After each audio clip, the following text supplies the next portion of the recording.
My name is Madeline, 33 years old. Sign this contract right now, or leave my son. Those were the exact words my future mother-in-law hissed at me. Beatrice spat that ultimatum out at our lavish engagement party, slamming a 50-page legal document down onto my table in front of hundreds of watching guests. She thought she had cornered a helpless orphan running a failing little business. She demanded I sign away every right I had, convinced I was nothing but a gold digger desperate to attach herself to her family's name. But as I flipped slowly through the heavy contract, my eyes snagged on a very specific string of numbers buried deep in the fine print. Her bank was secretly holding my hidden trust fund, and she was trying to force me to waive my right to ever audit it, ever question it, ever look inside it again. They had absolutely no idea what they had just started. Before I continue this story, let me know in the comments below where you're watching from. Hit like and subscribe if you've ever had to outsmart a toxic family that tried to ruin your life. The crystal chandeliers of the Kensington Country Club cast a harsh, unforgiving light over the 200 elite guests murmuring around me. Waiters in white gloves froze mid-step, holding silver trays of champagne they no longer dared to serve. Preston, my fiancé, stood perfectly still beside his mother. Instead of defending me, instead of even looking at me, he stared down at his expensive Italian shoes as though the floor itself had suddenly become fascinating. Beatrice towered over me in her emerald designer gown, and her voice was deliberately, calculatedly pitched to carry across the entire room. It was sharp, commanding, theatrical. Engineered to make sure every wealthy socialite and every board member of her bank could witness my public humiliation firsthand. "We all know why you're really here, Madeline," she announced. Her heavy diamond bracelets clinked together loudly as she tapped one manicured finger against the thick prenuptial agreement. "You run a measly little marketing business that barely covers your rent each month. You have no family, no pedigree, no financial safety net to speak of. You came out of the foster system, a nobody from nowhere, and now you think you can secure your entire future by attaching yourself to my son. Sign the paper. Prove to everyone in this room that you're not just a desperate charity case trying to siphon off our legacy." My cheeks burned with a heat I could feel radiating outward as the wealthy crowd stared at me, waiting to see whether I'd crumble. I looked over at Preston, silently pleading with my eyes for him to say something, to step in, to defend me. He simply shifted his weight, leaned toward my ear, and whispered that I should just do what she asked so we could keep the peace. The sheer cruelty of her words echoed off the polished marble floors and seemed to hang there. She was intentionally dragging my painful childhood into the spotlight for an audience. She was using my status as an orphan as a blunt instrument to strip away whatever dignity I had left. I had built my digital marketing agency out of absolutely nothing. I had worked grueling 80-hour weeks to put myself through college without a single dime of help from anyone alive. I had earned every scrap of what I had, brick by exhausting brick. But to Beatrice, I was nothing more than a peasant threatening to muddy her pristine bloodline. I did not cry. Crying was a luxury I had learned, a very long time ago, that I simply could not afford. Instead, I reached down and picked up the brass pen she had slammed onto the table beside the contract. The entire room seemed to hold its collective breath. Beatrice smiled a triumphant, venomous little smirk, absolutely convinced she had successfully broken my spirit in front of everyone who mattered to her. But rather than sign blindly, I made a very different decision. I decided to actually read what she had placed in front of me. I opened the heavy leather binder. I moved slowly past the standard clauses covering alimony and property division. My eyes scanned quickly, processing the aggressive legal jargon that had clearly been designed, clause by clause, to leave me entirely destitute if the marriage ever fell apart. I turned page after page while Beatrice tapped her foot with visible, mounting impatience. Then I reached page 47. Schedule C, Miscellaneous Waivers. The text there was incredibly dense, buried in a place nobody would ever think to look. But a very specific sequence of 12 digits leapt off the crisp white page directly at me. I felt every drop of blood drain out of my face in an instant. My breath caught sharply in my throat. I knew that exact account number. It was permanently etched into my memory from the faded, handwritten letters my late father had sent me before he passed away. It was a private trust fund account number. The paragraph stated in plain and unmistakable language that by marrying Preston, I would be agreeing to waive all liability and every audit right for any financial trusts managed by Kensington Regional Bank. Beatrice wasn't merely trying to protect her son, she was trying to legally blindfold me. Why on earth would a prenuptial agreement mention my deceased father's trust fund at all? I looked up from the pages. Beatrice was watching me with hungry, impatient eyes. She wasn't looking at a future daughter-in-law. She was looking at a legal loophole she needed sealed shut. I understood, right there in that moment, that this entire lavish wedding was nothing but an elaborate criminal setup. They were quietly stealing my entire inheritance right out from under me, in plain sight, disguised as a marriage. I closed the heavy leather binder with a loud final snap. Without a single word to Beatrice, I grabbed Preston by the sleeve of his tuxedo. My grip was tight enough that he actually winced. I pulled him away from the prying eyes of his wealthy relatives and dragged him into the dim hallway just outside the main ballroom. The heavy oak doors swung shut behind us, muffling the jazz band inside to a distant hum. "What is wrong with you, Madeline?"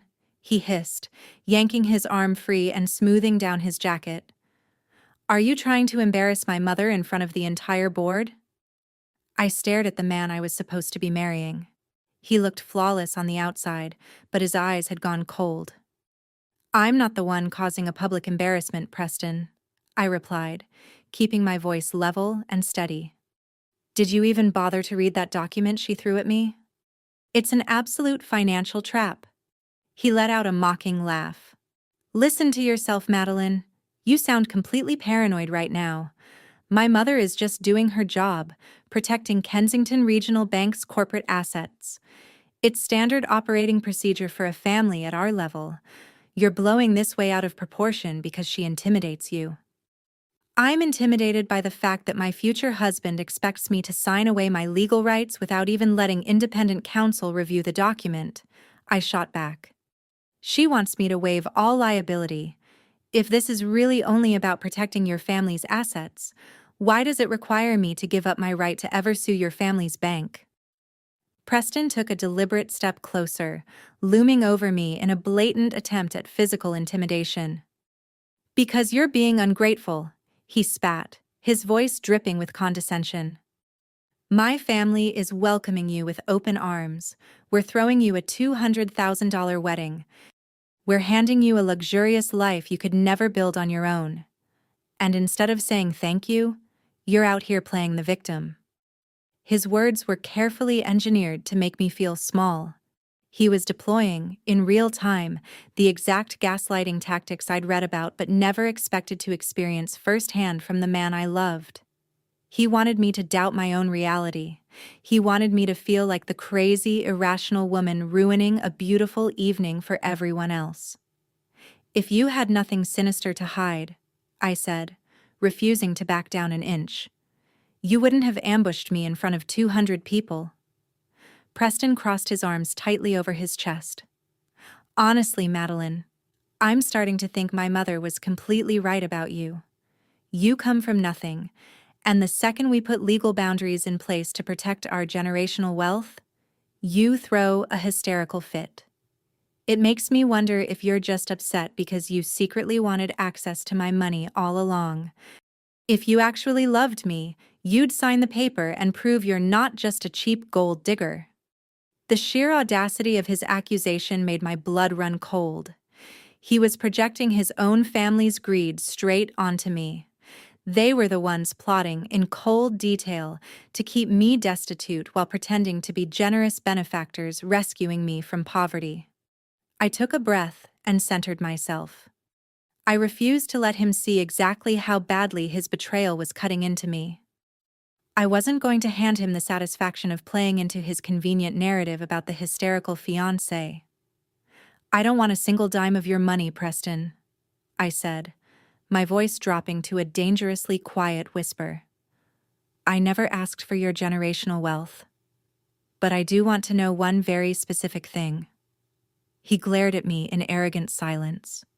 "If this prenuptial agreement is truly only about protecting Kensington Regional Bank's assets from me, then why does Schedule C demand that I waive all my audit rights to an entirely separate, external private trust fund?" I took a deliberate step closer, backing him right up against the silk wallpaper.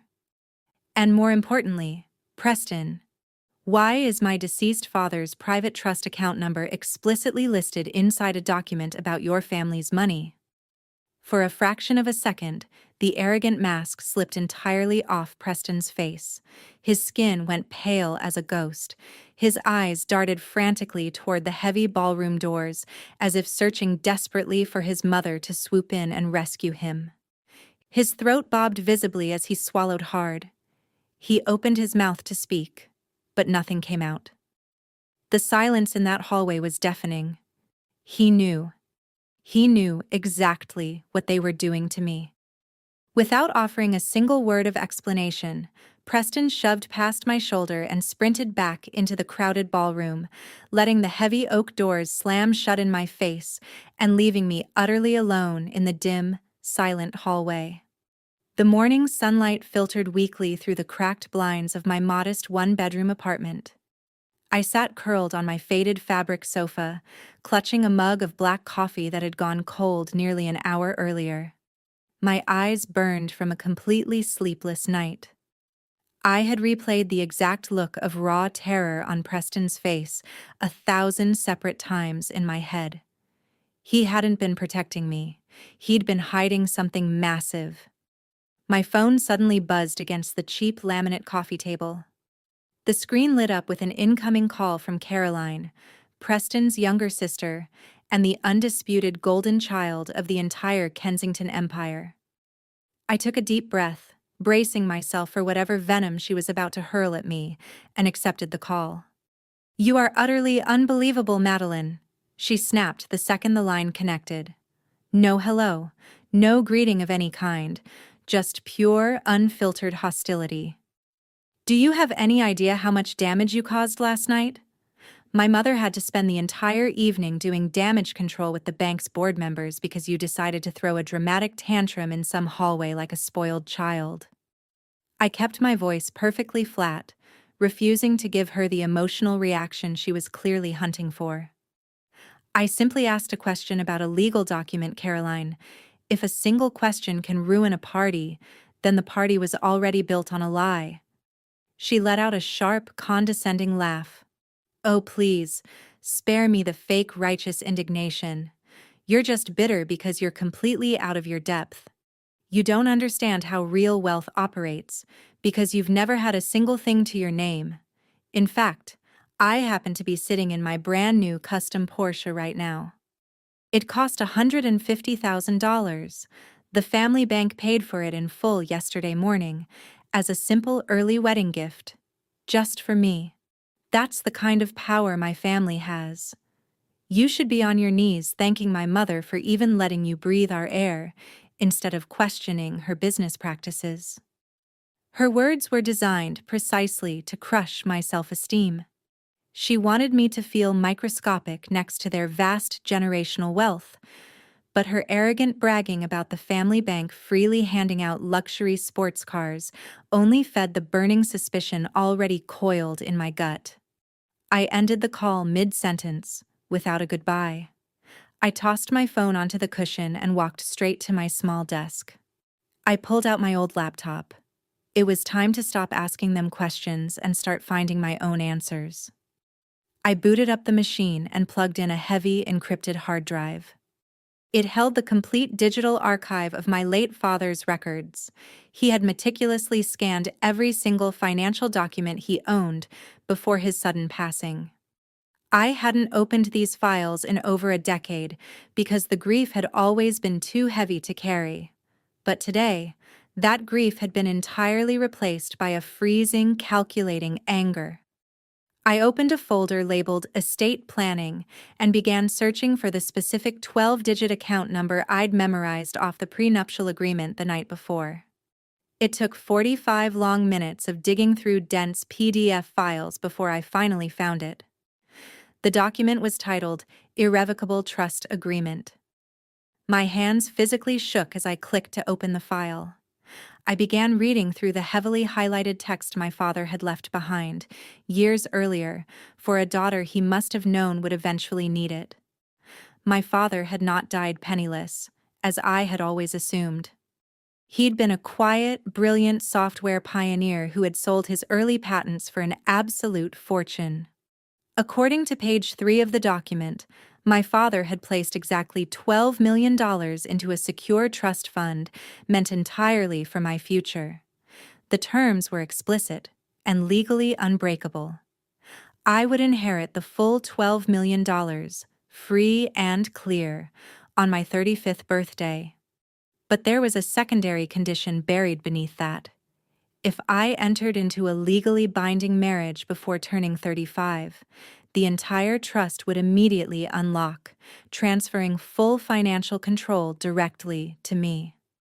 I stared at the glowing screen as the horrible truth clicked together, piece by terrifying piece. I was 33 years old. My wedding to Preston was scheduled for next month. Marrying him would automatically unlock a massive $12 million fortune I had never even known existed. But why then was Beatrice demanding I sign away all liability regarding this exact account? I scrolled to the very last page of the agreement, searching for the signature of whatever financial institution my father had trusted to safeguard my money. My blood turned to ice water. The designated financial trustee, responsible for managing my $12 million for the past decade, was listed there in bold black ink. It was Kensington Regional Bank. 2 hours after uncovering the horrifying truth about the trust fund, my phone rang again. It was Beatrice. Her voice poured through the speaker in a sickeningly sweet tone that made my stomach turn. She insisted we meet for a late morning tea at the Kensington Country Club to smooth over the unfortunate misunderstanding from the night before. I knew exactly what she was doing. This was a textbook isolation tactic. I changed into a tailored suit, locked my apartment behind me, and drove out to the sprawling private estate. The club itself was a fortress of generational wealth. Valets parked one luxury vehicle after another, while members in pristine white tennis outfits sipped expensive cocktails out on the veranda. I was led to a private cabana overlooking the 18th hole. Beatrice was already seated, wearing a wide-brimmed hat and a pastel silk blouse, radiating maternal perfection. She smiled brightly as I approached, waving one manicured hand toward the empty chair across from her. "Oh, Madeline, dear, I'm so glad you came," she purred, pouring me a cup of Earl Grey from a silver pot. "I want to apologize if Preston was a bit harsh last night. Men can be so protective of their family legacy. Let's just put this silly tension behind us and focus on your beautiful wedding." Before I could even answer, Beatrice reached into her designer handbag and pulled out a crisp ivory envelope, sliding it smoothly across the glass table. Inside was a cashier's check made out to me for exactly $50,000. I stared down at the sum, then looked back up at her perfectly powdered face. "Consider it a peace offering," she said, taking a delicate sip of tea. "Use it on the floral arrangements, or a spectacular honeymoon in the Maldives. You've worked so hard to build your little marketing business all on your own. You deserve a lovely treat. There's just one tiny favor I'll need in return." She pulled a sleek black leather folder from the chair beside her and set it directly on top of the envelope. The prenuptial agreement. I need you to sign it right now, Madeline. Let's not waste any more time or drag expensive lawyers into a family matter. Just sign the papers, take the $50,000, and we can go right back to planning the happiest day of your life. I kept my hands firmly folded in my lap, refusing to so much as touch the gold pen she offered. Why the rush, Beatrice? I asked, holding my expression calm and neutral. Why are you so desperate to bypass a standard legal review? Beatrice let out a soft, condescending sigh, adjusting her diamond necklace as her fake smile tightened at the corners. Madeline, you're a very sweet girl, and I genuinely admire your scrappy little independent streak. I truly do. But women like you, running these tiny internet businesses, simply don't understand high finance.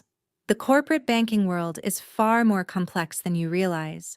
It's much easier to just let the men handle these intricate financial matters. You should be focusing on picking out napkins and dresses, dear, not straining your pretty little head over legal jargon you can't possibly comprehend. Her blatant sexism was infuriating, but it perfectly exposed her entire strategy. She genuinely believed I was an uneducated charity case. She had no idea I'd already read the trust documents myself and knew, in exacting detail, that she was using her bank to bleed my $12 million inheritance dry.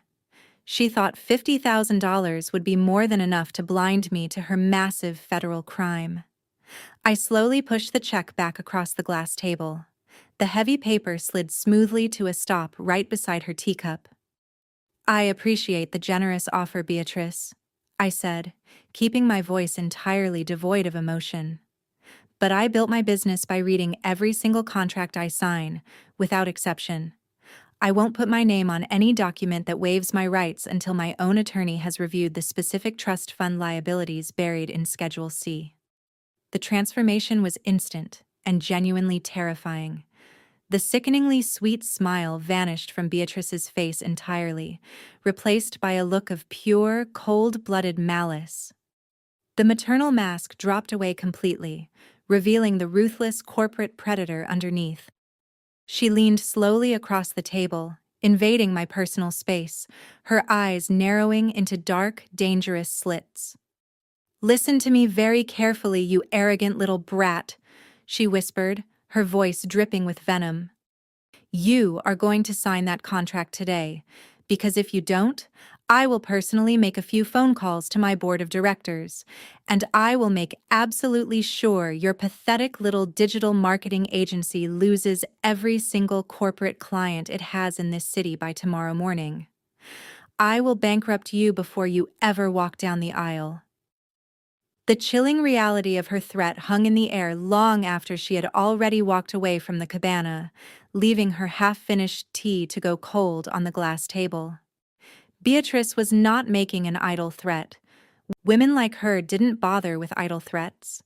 They simply didn't need to, because the machinery to make good on them was already sitting right there in their own boardroom, waiting to be pointed in whatever direction they chose. By Tuesday morning, the ruthless execution of her promise had already begun. I sat at my agency desk watching my inbox flood with cancellation emails. My 3 largest accounts pulled their contracts within a matter of hours, all citing the exact same vague excuses about sudden budget cuts and unexpected corporate restructuring. But I knew the truth. Kensington Regional Bank held the commercial loans for all 3 of those companies. Beatrice was actively starving me out, weaponizing her financial reach to force my compliance. I stared at my plummeting business bank account, feeling the walls close in around me. My heart raced as I frantically tried to formulate some kind of backup plan to save my employees. She was systematically dismantling the only source of income I had left. I was trapped. Just as the panic began to settle into my chest, my office door swung open. Preston walked in holding a bouquet of expensive white roses, dressed in a perfectly tailored suit, wearing an expression of deep, manufactured concern. He set the flowers on my desk and pulled me into a tight hug, playing the role of sympathetic savior flawlessly. "I heard about your clients dropping you, Maddie," he murmured, stroking my hair. "I'm so incredibly sorry. The market's just so volatile right now." I pulled back slightly, studying his eyes. He knew exactly what his mother was doing. He was likely the very person who'd handed her the client list in the first place. "You know she's not going to stop until she gets what she wants," he continued, his voice dropping into a soft, persuasive whisper. "Just sign the prenuptial agreement, Maddie. It's only a piece of paper. If you sign it today, my mother backs off completely. We can replenish your business accounts with my own money, and we can finally just be happy. Please, do it for us." He was playing the good cop to her bad cop, a perfectly orchestrated psychological trap. If I fought back, I lost my business. If I signed the paper, I legally surrendered my $12 million inheritance and made myself complicit in their federal fraud. I needed more time to gather real evidence before making my move. It took every ounce of strength I possessed not to scream at him to get out of my office. Instead, I forced a small, defeated smile and nodded. I told him I just needed a few more days to process everything, but that I'd cooperate fully with the wedding preparations in the meantime. His eyes lit up with arrogant satisfaction, thoroughly convinced I had finally submitted to his family's control. The very next afternoon, Beatrice called to collect her prize. She demanded I meet her and Caroline at an exclusive bridal boutique downtown to finalize my wedding dress. When I arrived, the owner had already closed the entire store just for them. Caroline sprawled across a pink velvet sofa, sipping champagne and scrolling through her phone with utter boredom. Beatrice stood in the center of the room, surrounded by racks of breathtaking, intricate silk gowns. But those gowns weren't meant for me. Beatrice waved a dismissive hand at the designer pieces and instructed the owner to bring out something far more practical. The woman emerged from a back room holding a stiff, plain polyester dress that looked like it had been pulled off a clearance rack a decade earlier, cheap and utterly devoid of any elegance. "Try this one on, Madeline," Beatrice commanded, taking another sip of champagne. "Let's be realistic about who you are. There's absolutely no need to dress you up in imported Italian lace and pretend you come from royalty. This simple dress suits your modest background perfectly. It reminds everyone exactly where you came from. You should learn to appreciate your actual place in our society." Caroline snickered loudly from the sofa, raising her glass in a mock toast. "It's giving charity case chic. I love it for you." I took the cheap, scratchy fabric from the owner's hands and walked into the fitting room, staring at my own reflection in the mirror. They were trying to break my dignity, piece by deliberate piece. They wanted me to walk down the aisle looking exactly like the impoverished orphan they'd always believed me to be. I changed into the dress and stepped back out. Beatrice nodded with a cruel, satisfied smirk, then turned toward the register, tossing her heavy black credit card onto the glass counter as casually as if she'd just purchased a rescue dog. I stood there on the fitting pedestal, feeling a cold, hard rage solidify somewhere deep in my chest. As I turned to head back toward the dressing room, I glanced through the boutique's massive front window. Parked at the curb beside the row of luxury SUVs was Jamal. He leaned against his car door in a sharp suit, wearing a completely unreadable expression, looking straight through the glass at me. He saw the hideous dress. He saw Beatrice throwing her money around like a weapon. He witnessed the brutal dynamic of a family he too was trapped inside. He saw the entire humiliating spectacle unfold in real time. And in that brief moment, our eyes locked. Jamal gave me a slow, barely perceptible nod, a silent, piercing look that confirmed everything I already suspected. He knew exactly what they were doing to me. That silent exchange with Jamal stayed with me all week. I finalized the cheap dress and smiled through every condescending remark thrown my way. By Sunday evening, I was exhausted from the constant performance, but I knew I still had to attend the weekly family dinner at the Kensington estate. A massive crystal chandelier illuminated a long mahogany table covered in expensive silver platters. Preston sat beside me, pouring himself a heavy glass of scotch. Caroline sat directly across the table, scrolling lazily through her phone. Jamal wore a crisp white shirt and sat perfectly still, saying little, but his sharp eyes missed absolutely nothing. The tension began rising the moment the first course was served. Preston quickly turned his attention toward Jamal. Tearing down anyone they secretly viewed as beneath them had always been something of a Kensington family sport. "So, Jamal," Preston began, swirling the amber liquid in his glass, "I noticed you traded in your old sedan. Did Caroline finally convince you that driving something domestic was ruining the aesthetic of her driveway? Or did you manage to scrape together a bonus from your little public sector law firm?" Caroline laughed, a high, grating sound. "Oh, please, don't tease him, Preston. His people are frugal. It's just his background. He didn't grow up summering in the Hamptons like normal people do." The microaggressions were dressed up as casual country club humor, but they spoke to Jamal like he was an uninvited charity case, graciously allowed to sit at their table. They mocked his state university law degree and his quiet, disciplined demeanor. They genuinely believed his silence meant submission. They had no idea they were mocking a man who was quietly, meticulously cataloging their every flaw. Jamal didn't take the bait. He calmly sliced into his steak, entirely unbothered. "I prefer vehicles that hold their value, Preston," he replied evenly. "Flashy things tend to depreciate the fastest, especially when they're bought on credit." Preston's face tightened at the jab. He leaned forward aggressively, pointing his silver fork across the table. "You always have this quiet, arrogant attitude, Jamal. It's incredibly disrespectful. You sit at our table, eat our food, and act like you're somehow morally superior. You should learn to be a lot more grateful for the lifestyle my sister provides you." The sheer hypocrisy of Preston lecturing anyone about gratitude while actively helping to steal millions from my trust fund made my blood boil. The rage I'd been suppressing all week flared up all at once. I opened my mouth, fully ready to unleash a verbal assault on Preston right there at the table.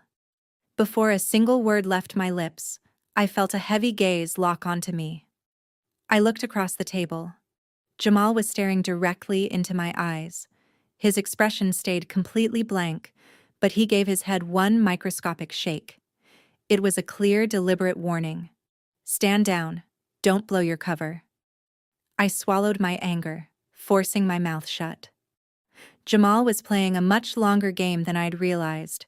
If I exploded now, I would hand them exactly what they wanted. I took a slow sip of water to steady myself. Jamal turned back to Preston, offering a polite, chillingly empty smile. "You're absolutely right, Preston. I have a lot to be thankful for. I'm learning new things about this family every single day." Before Preston could respond, a silver spoon tapping against crystal shattered the tension in the room. Beatrice stood at the head of the table, offering a tight smile. "All right, children, let's focus on happy things," she announced.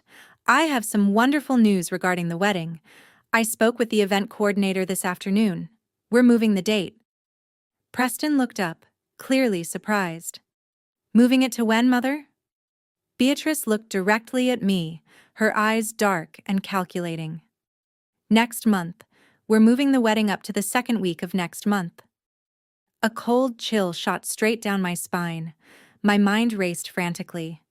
"You can't plan a society wedding of this scale in 4 weeks," I said, keeping my voice perfectly steady. "Why the sudden rush, Beatrice?" Beatrice waved a dismissive hand. "Oh, it's just a boring corporate necessity, Madeline. We have some complicated internal accounting cycles closing at the end of the quarter. For tax purposes, and for family trust restructuring, It's simply far more beneficial for everyone if you and Preston are legally married before the audits begin. The room suddenly felt as though every ounce of oxygen had been sucked straight out of it. Audits. My suspicion went into absolute overdrive. They weren't just eager to see us married, they were running out of time. Federal auditors were closing in on Kensington Regional Bank. Beatrice needed me signed, sealed, and legally bound to Preston immediately. If I refused, the missing $12 million would surface, and her entire family would be looking at federal prison. The clock was officially, unmistakably, ticking. I pushed my chair back from the heavy mahogany table, muttering some polite excuse about needing a glass of ice water. Beatrice offered a tight, approving nod, clearly satisfied that her sudden announcement had stunned me into silence. Preston didn't even glance up from his phone. I walked down the long corridor of the estate, my heels clicking softly against the cold marble floors, and pushed through the swinging doors into the massive caterer's kitchen. The room stood empty, gleaming with cold stainless steel surfaces. I leaned heavily against the marble island, gripping the edge until my knuckles turned completely white. I took a deep, shaky breath, trying to process the sheer magnitude of what I'd just uncovered. A federal audit. If the government was already stepping in, it meant this bank was hiding something far worse than just my missing inheritance. They were using my upcoming marriage as a literal human shield against federal prosecution.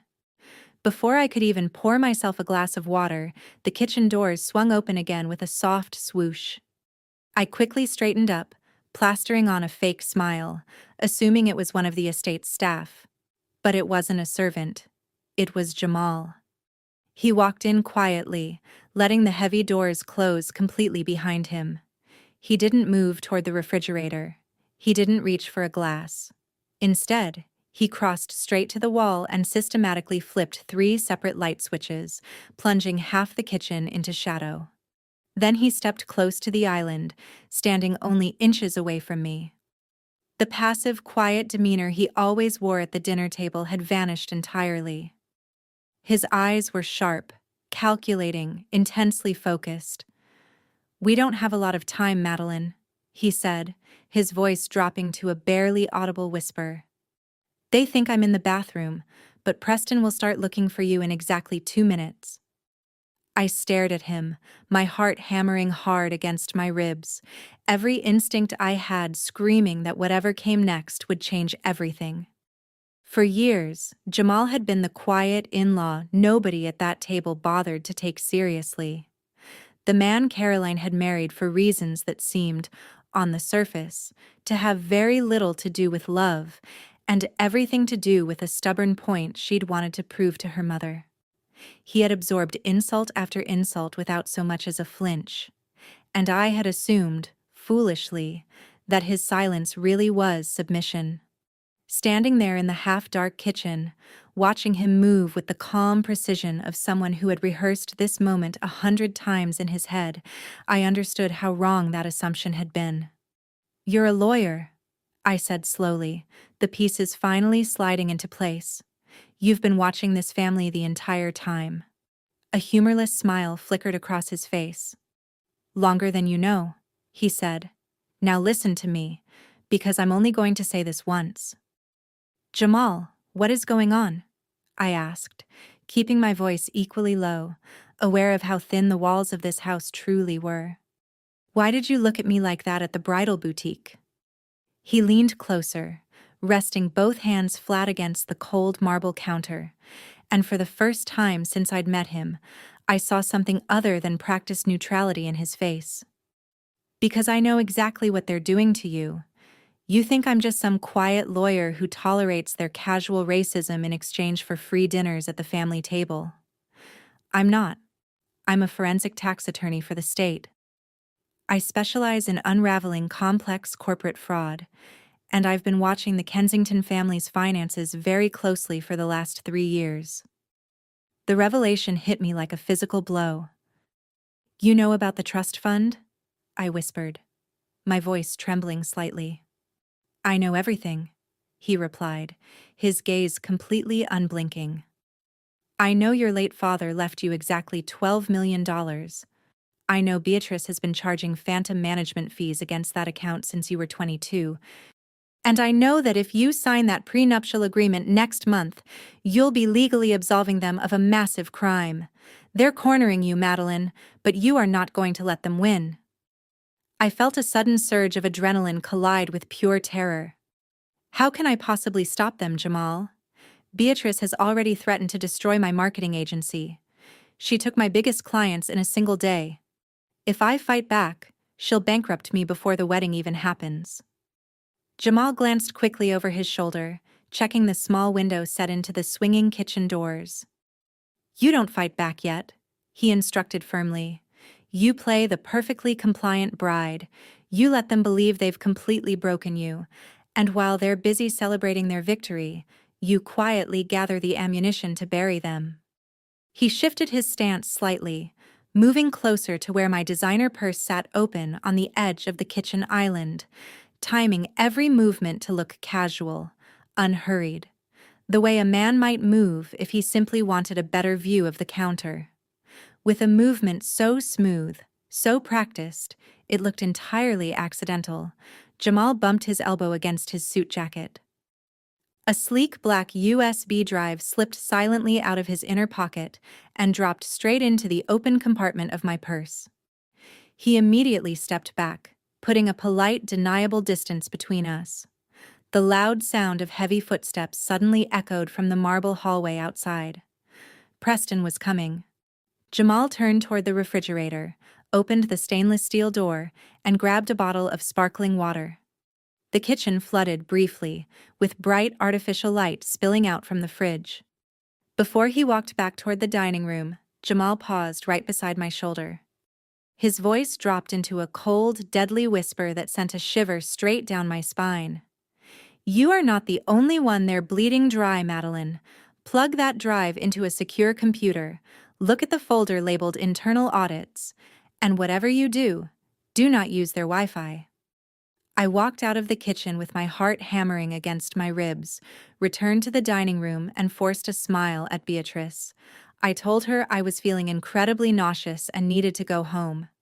Preston barely glanced up from his phone, waving his hand to dismiss me without a second thought. I walked out the heavy front doors and got into my car. The second I cleared the estate's security gates, I reached into my purse and felt the smooth, cold plastic of the drive Jamal had dropped inside. He had warned me not to touch their internet connection, and it occurred to me, with a fresh jolt of dread, that my own apartment network might already be compromised too. I drove straight to a massive 24-hour electronics superstore and grabbed the cheapest, most basic laptop they had in stock, paying entirely in cash so the purchase could never be traced back to me. I drove home, ran up the stairs, and immediately locked the heavy deadbolt and fastened the security chain behind me. I pulled every single window blind shut.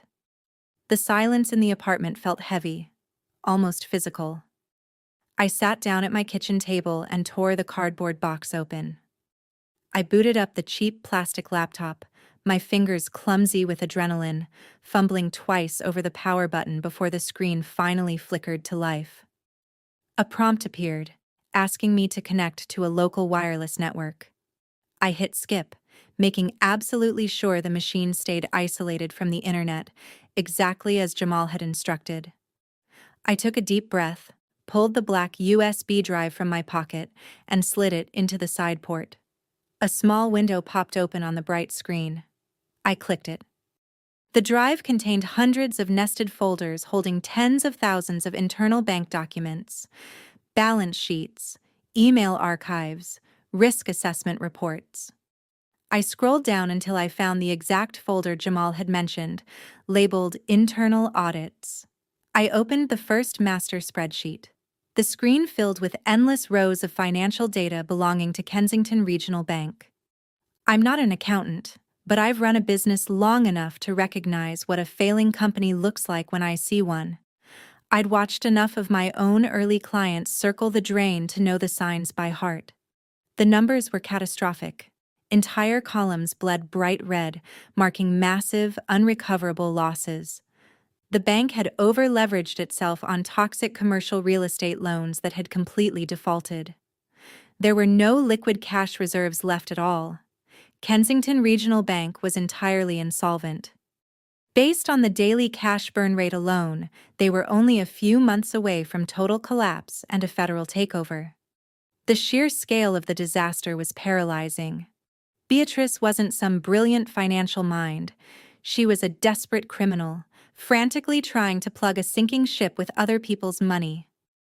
I moved the cursor to the search bar at the top of the file directory and slowly typed in the 12-digit account number belonging to my late father's trust fund, my fingers hesitating slightly over each digit as though the number itself might bite. I hit enter. A single hidden ledger appeared on the screen, buried under layers of dummy shell companies.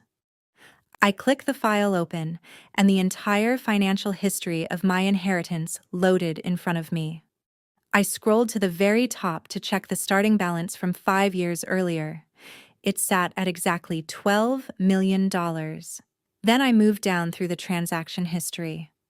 Every single month, for 5 straight years, massive amounts of money had been silently siphoned out. There were deductions labeled elite portfolio management fees. There were quarterly withdrawals categorized as external consulting retainers. I traced the routing numbers attached to each withdrawal, and the money kept leading back to the same place: private holding accounts controlled entirely by Beatrice and Preston. They were using my inheritance as a massive illegal slush fund, artificially inflating the bank's cash reserves and quietly bankrolling their own lavish lifestyle. I scrolled all the way down to see the current available balance. The number staring back at me made me physically sick to my stomach. My $12 million legacy had been systematically bled dry. The remaining balance was a meager $1.2 million. They had stolen almost $11 million from me. The prenuptial agreement was never about protecting their family's wealth from mine. They had no wealth left to protect. The contract was a calculated legal shield built specifically to trap me. By signing that paper next month, I would legally absolve them of the theft and hand them permanent ownership of the final $1.2 million. They intended to leave me completely destitute while they walked away free. I slammed the laptop shut. The sadness and confusion I'd felt earlier had vanished entirely, replaced by something colder and far more clarifying. I thought of every foster home I had ever cycled through as a child, every secondhand coat, every meal I had eaten alone while other kids went home to families who actually wanted them, and I felt something inside me lock into place like a bolt sliding home.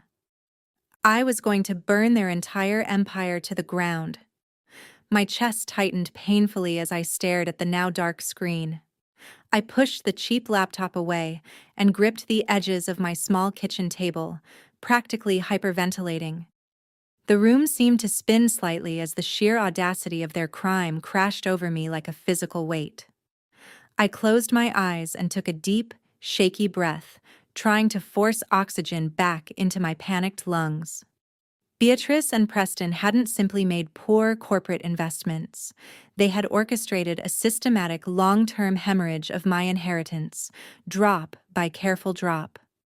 I pulled the laptop back toward me and scrolled through the transaction logs a second time, scanning the endless rows of fabricated deductions. They had repeatedly charged exorbitant portfolio management fees against a dormant cash account that required zero active trading. They had authorized massive quarterly consulting retainers, paid directly to anonymous shell companies. I cross-referenced the routing numbers and traced them straight back to private accounts registered under Kensington family names. They were bleeding my father's hard-earned legacy dry, penny by penny, using his money to prop up the balance sheet of a dying bank and to fund Caroline's lifestyle along the way. It was textbook embezzlement, carried out with terrifying arrogance. As my breathing slowly steadied, the horrific pieces finally clicked into place, forming one clear, terrifying picture. The precise timing of their desperate scheme suddenly made perfect logical sense, in the way a nightmare makes sense the moment you finally see the shape of the thing chasing you. According to the irrevocable trust agreement my father had meticulously drawn up, the entire structure automatically dissolves on my 35th birthday. I was 33 years old. On that birthday, the trust would legally transfer full financial control, without restriction, directly to me. I would immediately gain the legal authority to demand a comprehensive, independent audit of every transaction made over the previous decade. The instant an outside auditor looked at these fabricated ledgers, the missing $11 million would trigger an immediate federal banking investigation. Beatrice and Preston would be exposed in a matter of days. They would lose their sprawling estates, their exclusive country club memberships, and their freedom along with it. They were staring straight down the barrel of a massive federal indictment, and they knew, better than anyone, that their clock was running out fast. Federal regulators were already circling their insolvent bank, ready to tear the whole fraudulent empire down to its foundation. A cold, sickening realization washed over me about my entire relationship with Preston. Every memory I had of us together felt instantly tainted, curdling in real time as I replayed it. He hadn't walked into my favorite local coffee shop 2 years ago by pure accident. He hadn't pursued me so aggressively because he found me charming, or driven, or beautiful. I was a targeted mark, the naive, orphaned girl carrying a $12 million bullseye on her back that she didn't even know she was wearing. He romanced me. He isolated me, quietly and methodically, from what few friends I had, always with some plausible, loving excuse ready on his lips. He proposed to me purely as a strategic corporate acquisition. Every kiss had been a calculation. Every romantic dinner had been a business expense, paid for with my own stolen money, and I had thanked him for it, every single time. The sudden, aggressive demand at the dinner table to move our wedding up wasn't about end-of-year tax purposes or family trust restructuring, no matter how proudly Beatrice had claimed otherwise.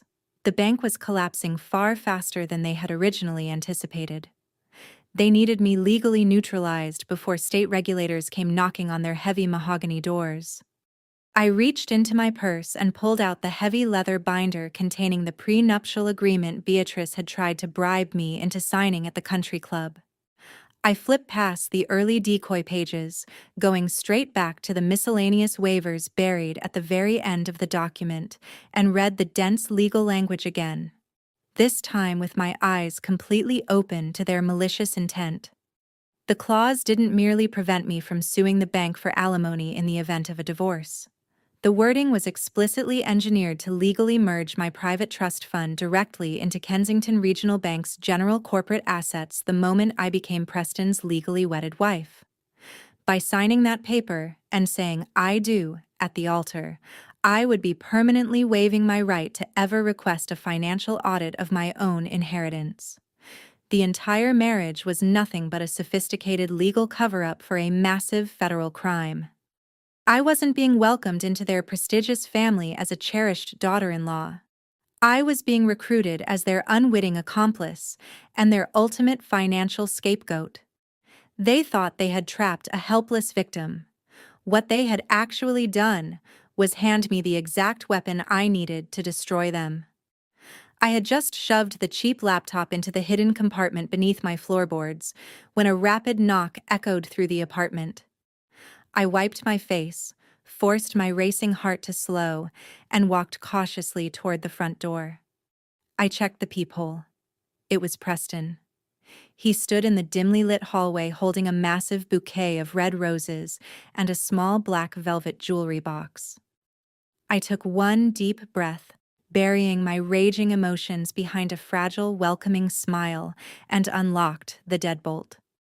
Preston stepped inside and swept me into a tight embrace that instantly made my skin crawl with revulsion. He smelled of cologne and desperation in equal measure. "Maddie, I'm so sorry for all the pressure lately," he murmured, kissing my head with practiced affection.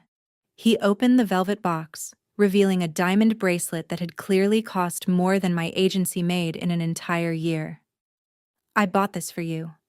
I want you to know how much I love you. The stress of planning this society wedding is tearing us apart, and my mother is driving both of us crazy. Let's just end the madness right now." He fastened the cold diamonds around my wrist. "Let's elope tomorrow morning," he whispered, looking into my eyes with rehearsed devotion so convincing that a stranger watching us would have wept. "We can go straight to the downtown courthouse the second it opens. Just the two of us. We'll sign the marriage license and the standard prenuptial paperwork to keep my mother quiet, then fly to Paris. We don't need the country club, or 200 guests judging every move we make. I really just want you." It took every ounce of willpower I had not to rip the bracelet off my wrist and scream the truth in his face. I was standing across from a man who had systematically stolen over $10 million from my deceased father, using my own stolen money to buy a bracelet meant to bribe me into signing away my right to report his felony. And he was doing it while looking at me like a man genuinely, achingly in love. The performance was flawless. If I hadn't spent the last several hours staring at bank ledgers, I might almost have believed him myself. But Jamal had explicitly told me to play the compliant, broken bride, so I let my shoulders slump forward in convincing defeat. I forced hot tears to well up in my eyes and leaned my head heavily against his chest, playing the exhausted, submissive fiancé to perfection. "Oh, Preston," I whispered, letting my voice crack with manufactured vulnerability. "I'm just so tired of fighting with your mother. I feel so incredibly overwhelmed, and so alone in all of this." He stroked my hair, visibly relaxing as he convinced himself he had finally broken through my defenses.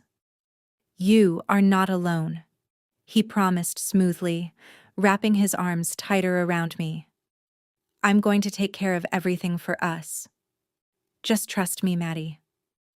I sniffled loudly against his expensive wool suit and told him I loved him, that going to the courthouse tomorrow sounded like a wonderful, peaceful escape from everything. He smiled, a genuine flicker of greedy corporate triumph crossing his face. Preston stayed the night to celebrate his supposed victory. I lay awake for hours in the pitch dark of my bedroom, listening to the rhythmic rise and fall of his breathing, pretending to be safely nestled in the arms of my future husband while actually lying beside a corporate predator. I thought about all the nights before this one when that same sound had felt comforting, almost like proof that I had finally found somewhere safe to land after a childhood spent bouncing between other people's houses. It was strange, and a little sickening, how quickly comfort could curdle into something else entirely once you knew what you were actually listening to. Around 3 a.m, his breathing finally deepened into a heavy, unshakable snore. I slipped out from under the covers with the silent, careful precision of a ghost and crept toward the nightstand where he'd left his phone charging. Preston was so confident in his own manipulation that he'd never bothered to change his passcode. I knew it was just his birth year. I typed the 4 digits, and the screen unlocked instantly. I moved silently into the hallway, easing the bedroom door shut just enough to block the glaring light. I bypassed his personal emails and went straight into his private text messages, scrolling down to a pinned conversation with Beatrice. The messages from the past 48 hours were absolutely frantic. I pulled out my own phone and began photographing his illuminated screen, capturing every single damning word, my thumb trembling slightly with each shot even as the rest of me stayed perfectly, deliberately still. Beatrice had texted him earlier that afternoon. The bank board was panicking. The state auditors had requested their quarterly reserve logs that same day, and they were out of time. Then I found the final message Beatrice had sent him just moments before he'd knocked on my door. The absolute, undeniable smoking gun I desperately needed. She had written that he needed to get me to sign the legal papers the following morning, no matter what it took, that SEC auditors were sniffing around the commercial accounts, and that my trust fund needed to be legally merged by Friday, or they were both going to federal prison. The glowing letters on his phone screen burned themselves straight into my memory. I carefully slipped the device back onto the nightstand exactly where he'd left it, making sure the charging cable was angled the way it had been before. I tiptoed out of the dark apartment, grabbed my car keys, and stepped out into the freezing night air. I had texted Jamal an hour earlier from a secure burner phone, using a coded message we'd already established. We agreed to meet at a rundown, 24-hour diner 50 miles outside the city limits, far away from the Kensington Country Club crowd. I drove in complete silence, checking my rearview mirror constantly to make sure no headlights were trailing me. The neon diner sign flickered violently against the dark, isolated highway, half its letters burned out entirely. I parked in the heavy shadows behind a rusting dumpster and walked inside. The place smelled strongly of stale coffee and fried grease. Jamal was already sitting in a back corner booth, wearing a dark hooded jacket, blending almost completely into the worn vinyl seats. I slid into the booth across from him without a single greeting, placed my phone on the sticky table, and pushed it toward him, displaying the photograph of the text exchange between Preston and Beatrice. Jamal read the frantic messages, his jaw clenching so hard I thought his teeth might crack. He let out a slow, heavy exhale and pushed the phone back to me. "They're officially panicking," he said, his voice barely above a whisper. "The state regulators issued the subpoenas yesterday morning. I saw the internal memos on the bank server myself. Beatrice genuinely thinks she can stall federal agents until Friday by using your marriage license as a corporate shield." I leaned forward, folding my hands tightly together on the table. "I have the bank ledgers, Jamal. I saw the withdrawals. They stole $11 million from my father. I want them to burn for this. But why are you risking your own career to help me? You're married to Caroline. You're technically part of their inner circle." Jamal let out a bitter, hollow laugh that held absolutely no humor in it. "I'm not family to them, Madeline. I'm an insurance policy." He said it flatly, like a fact he had made peace with a long time ago, though something in his eyes told me the peace had cost him plenty. He glanced around the empty diner to make sure the waitress was out of earshot, then pulled a thick, folded document from his jacket pocket and slid it across the table. I opened it. It was a stack of federal tax returns filed under Kensington Regional Bank. But the signature on the authorized auditor line wasn't Beatrice's. It was his. "I never signed those papers," Jamal whispered, his eyes blazing with a quiet, intense fury he'd clearly been sitting on for a long time. "Caroline had full access to my state credentials. She and Beatrice have been systematically forging my signature on their fraudulent tax filings for 3 years. They set me up, deliberately, as the ultimate fall guy. When federal auditors inevitably raid that bank and find the missing millions, the entire paper trail is going to point straight at the aggressive black tax attorney who married into their wealthy family. They plan to feed me to the wolves to save their own skin. If that ship sinks, I go straight to federal prison right alongside them." The sheer calculated cruelty of their contingency plan left me completely speechless. They were using my inheritance as a financial slush fund and using Jamal as a disposable human shield, all at once. We were both nothing but pawns on their twisted chessboard. "We can't wait for state auditors to find the discrepancies," I said, my voice hardening with cold, absolute resolve. "If we wait, Beatrice will manipulate the narrative and destroy the files first. We have to strike them before they strike us." Jamal nodded in complete agreement, the tension in his shoulders easing just slightly now that a plan actually existed. "That's the only way either of us survives this. We split the workload. I'll use my internal access to compile a flawless financial trace. I'll pull the digital metadata proving Caroline forged my signature and map out every shell account holding your stolen money. I can build an airtight case, but I can't be the one to hand it over. If Beatrice catches me digging, she'll destroy the evidence and frame me on the spot. Understood, I replied immediately. You build the weapon, I'll pull the trigger. I'll take everything straight to the FBI and the SEC, and I'll secure federal whistleblower protection for both of us.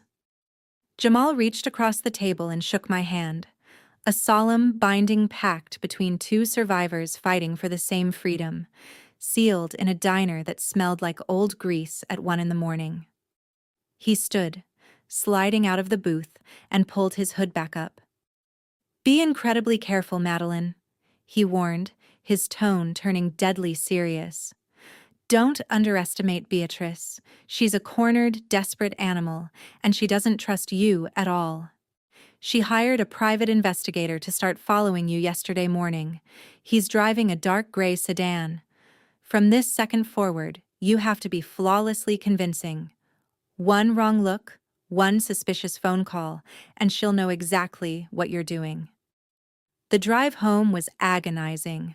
Knowing a private investigator might be watching my every move, I walked into my building carrying myself like a completely defeated woman. I forced myself to sleep for 3 hours. When the morning sun finally broke through the blinds, I picked up my phone and dialed Beatrice, forcing my voice into something light and cheerful despite my hammering heart. Good morning, Beatrice, I said, pouring myself hot coffee and forcing every trace of exhaustion out of my voice. I wanted to apologize for my hesitation these last few weeks. Preston and I talked last night, and I understand now. The prenuptial agreement is standard procedure to protect the family legacy. I'm ready to sign it today. I could practically hear her venomous smirk through the receiver. Oh, Madeline, that's wonderful news, she purred, her voice dripping with fake maternal warmth. I knew you were a smart girl. We can have everything finalized this afternoon. There's just one tiny detail, I added, keeping my tone casually apologetic. I sent the document to a budget lawyer to look over. He said I need to add a standard severability clause to page 40 to make sure the contract holds up if a state law changes. It's basic legal formatting. If your team can draft the addendum, I can come by the bank and sign the whole package immediately. Beatrice hesitated, and I could almost hear her running the calculation in her head. A severability clause meant absolutely nothing in the grand scheme of her embezzlement, but it would force her legal team to redraft the final pages, and it bought me a crucial 48 hours while I still appeared perfectly compliant. Fine, Beatrice sighed, sounding annoyed but victorious. Come to my office at the bank at 2 o'clock. We'll sign preliminary decoy documents today to get the process moving, and execute the final amended version on Friday. I hung up. I spent the next few hours getting ready, choosing a modest beige dress designed to make me look every bit the submissive future daughter-in-law, then Kensington Regional Bank. Knowing what I knew now, the whole building felt like one giant hollow illusion, a stage set dressed up to look like solvency. Every inch of expensive marble floor and every crystal chandelier had been paid for, at least in part, with my stolen inheritance. A sleek elevator carried me up to the top-floor executive suite. Beatrice sat behind a massive mahogany desk, looking every bit the corporate queen who had just conquered her final enemy.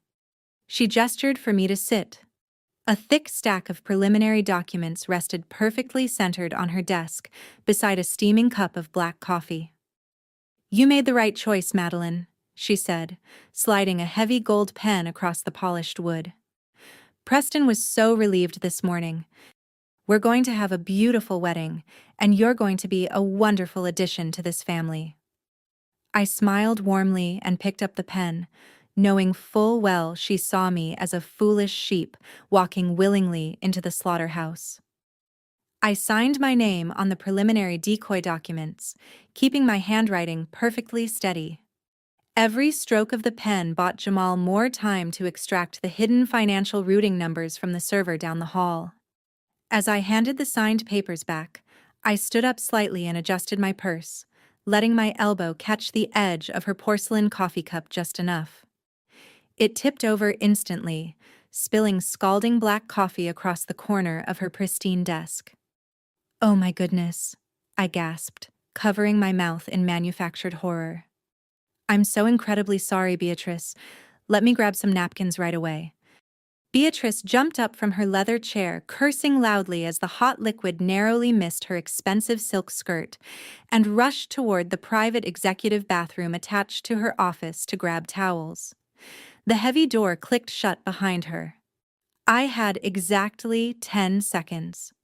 I dropped the helpless act instantly, pulled out my phone, and leaned directly over her desk, my pulse roaring so loudly in my own ears that I could barely hear the water running behind the bathroom door. The spilled coffee had ruined a stack of meaningless memos, but it had also exposed a thick manila folder she'd clearly been trying to hide underneath them. It lay flipped open, bearing the unmistakable gold seal of the federal government. I snapped 3 clear photographs of the crisp white page. It was a direct federal subpoena from the Securities and Exchange Commission, ordering Beatrice to surrender every offshore bank routing number by the following morning. She wasn't just running out of time. The federal trap was already closing around her throat. I slipped my phone back into my pocket, remaining completely undetected, and walked out of the bank building with my heart pounding against my ribs.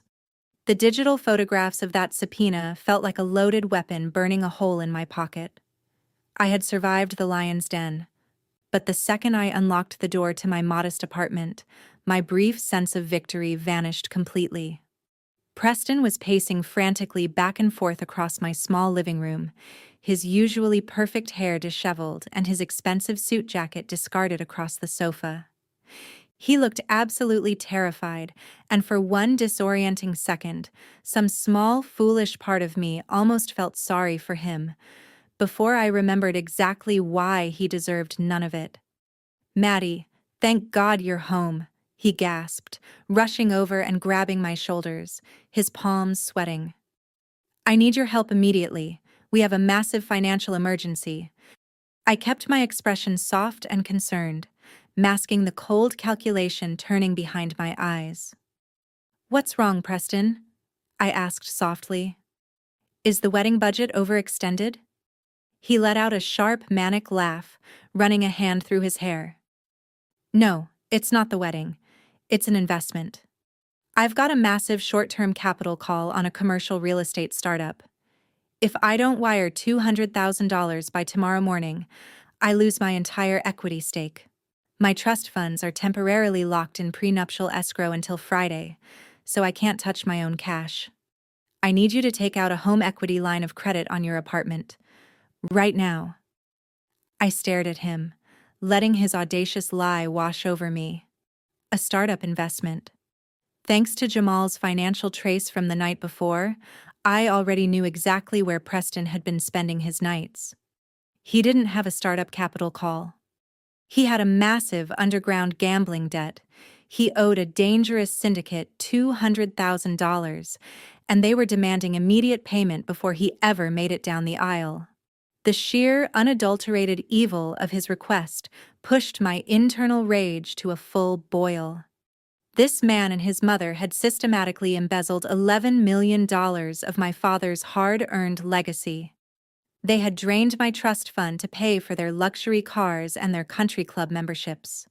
And now, desperate to save his own skin from violent bookies, Preston wanted me to mortgage the very last piece of property I owned, to strip away my only remaining shelter to cover his pathetic gambling debts, all while preaching to me about investing in our beautiful shared future. There was something almost admirable, in a purely clinical sense, about the scale of his nerve.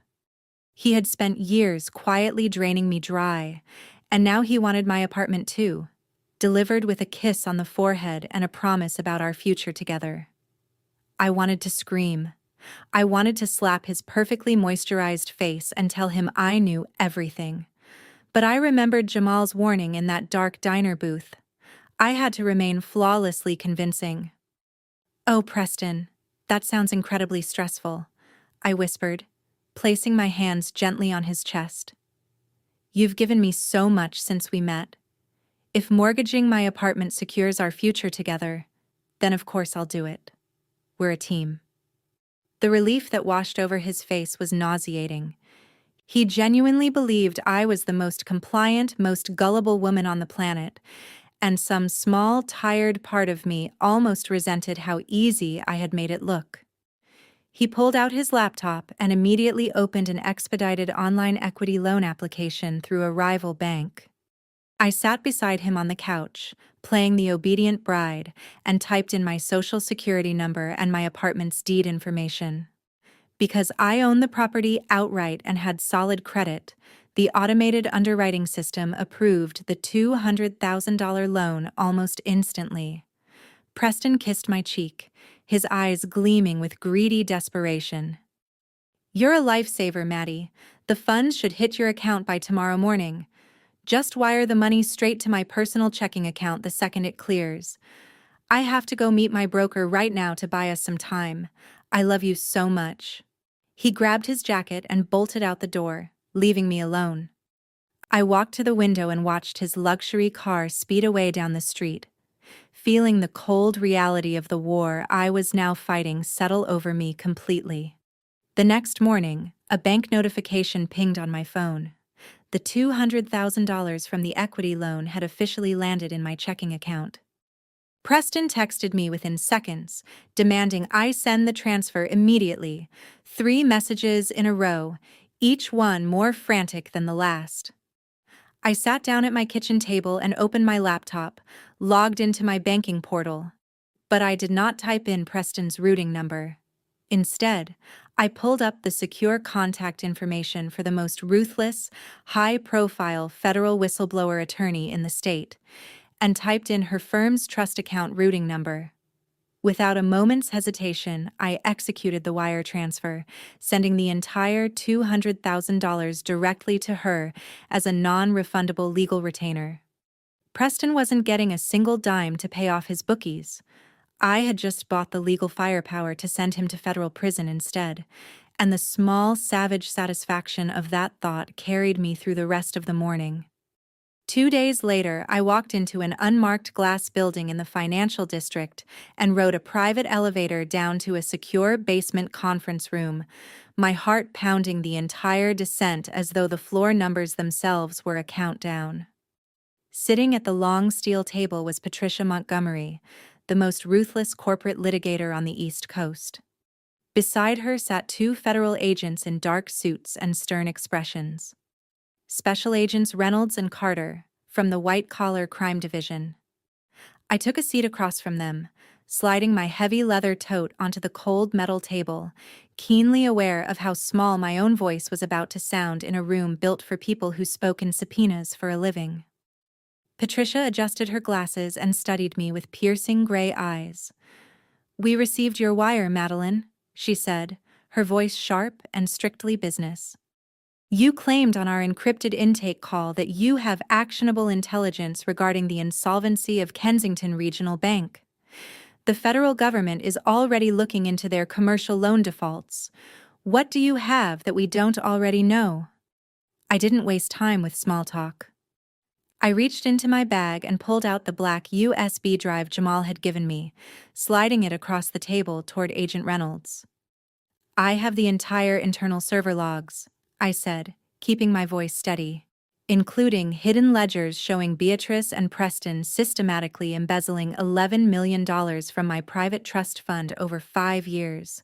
They used dummy shell corporations to siphon the money under the guise of elite management fees." Agent Reynolds raised an eyebrow, visibly skeptical, and plugged the drive into his encrypted laptop. While the files loaded, I pulled out my phone, opened the photo gallery, and pushed it toward Agent Carter. "Here are text messages between Beatrice and Preston from 3 nights ago," I explained.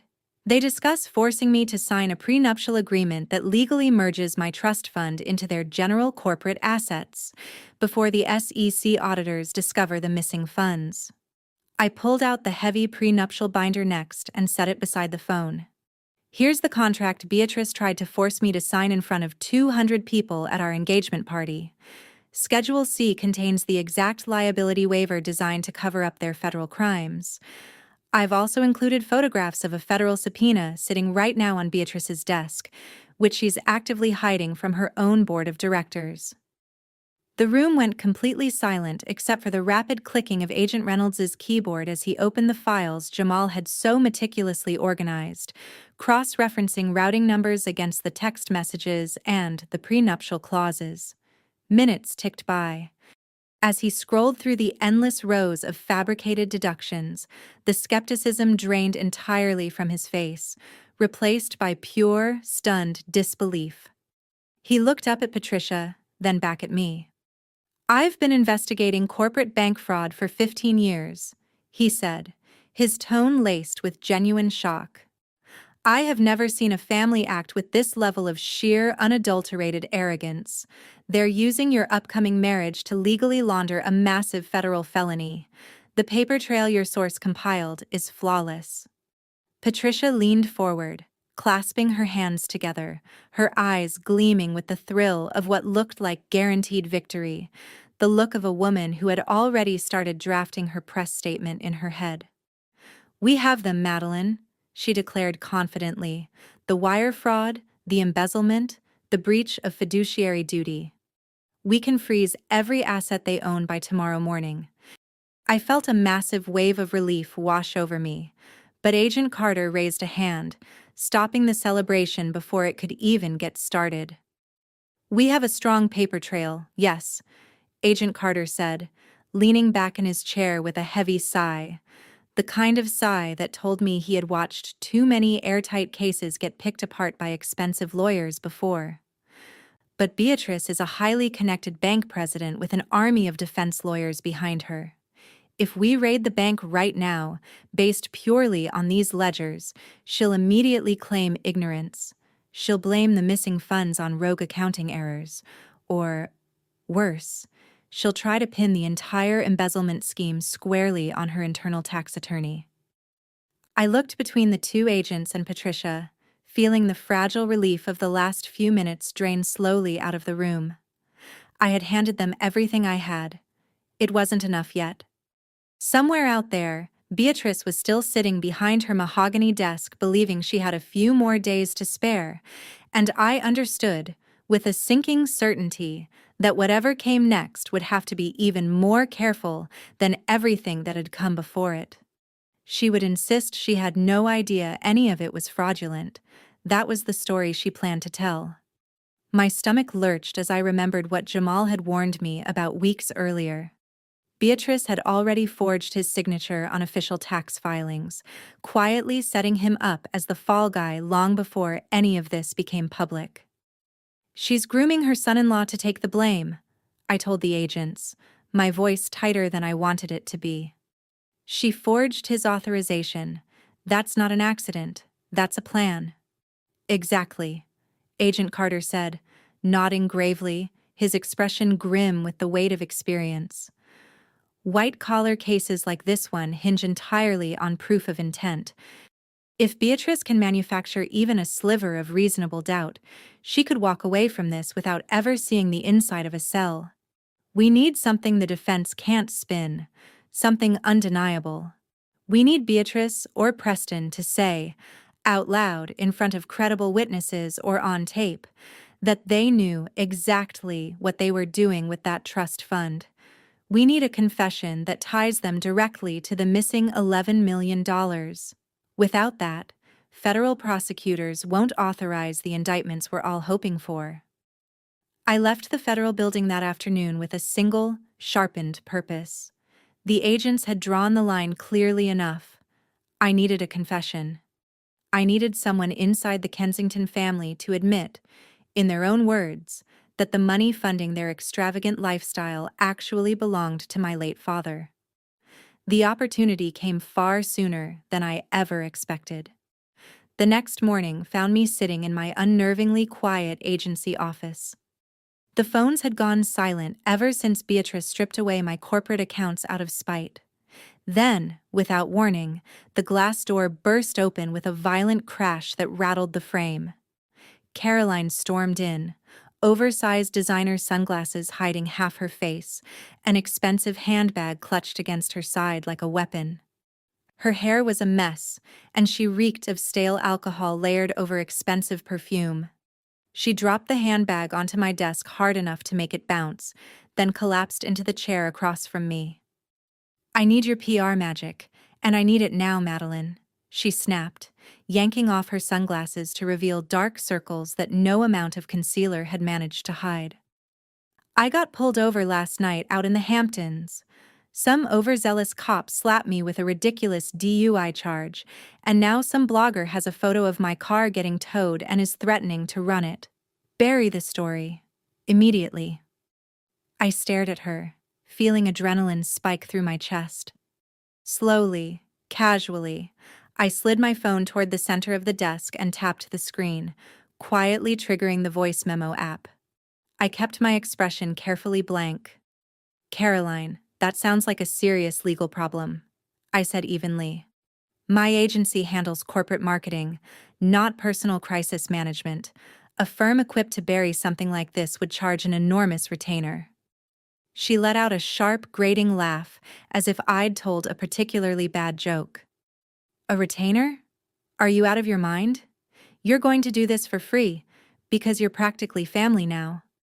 She leaned forward, jabbing a manicured finger toward my face. "Let's be completely clear about where you stand, Madeline. You're the help. You're a nobody who got extremely lucky marrying into financial royalty. My family is handing you a life you never earned. The least you can do is this one tiny favor." Her entitlement was so deeply ingrained, so effortlessly cruel, that it turned my stomach. She genuinely believed I was nothing more than unpaid staff, bound to her family through my engagement to Preston. I forced a small, compliant smile and nodded slowly, as though her insult had successfully put me back in my place. "You're right, Caroline," I said smoothly. "I'm sorry. I'll take care of the blogger and bury the story for you. But if I need to pay him off to kill the photo, I'll need to know where that money is coming from. My agency accounts are running low right now. Should I have Preston wire me the cash?" Caroline rolled her eyes and let out an exasperated sigh. "Preston's broke right now. He gambled away his entire quarterly allowance again. Don't even bother him. Just pull from the family slush fund. My mother handles all of that discretionary spending." I leaned in just slightly, making absolutely sure my phone's microphone would catch every syllable. "The family slush fund?" I asked, feigning innocent confusion. I didn't realize Kensington Regional Bank kept a dedicated account for handling personal PR emergencies. "Is that a corporate account?"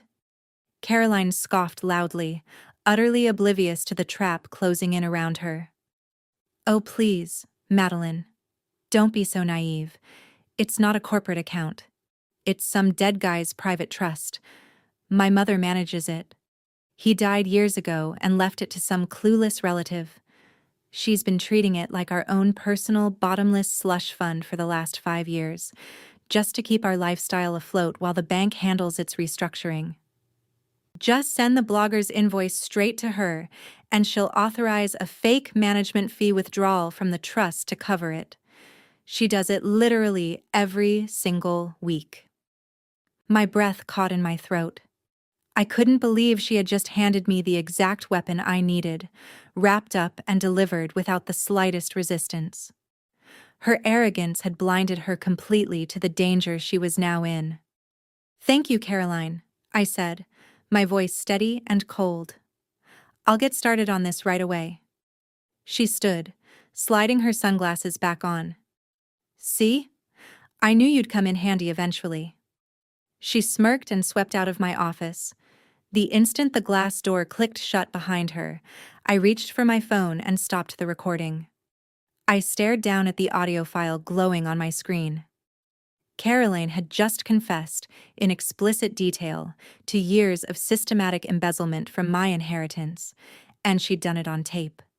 The agents finally had the undeniable proof of criminal intent they'd been asking for. The Kensington Empire, as far as I was concerned, was already finished. I forwarded the file to Patricia immediately.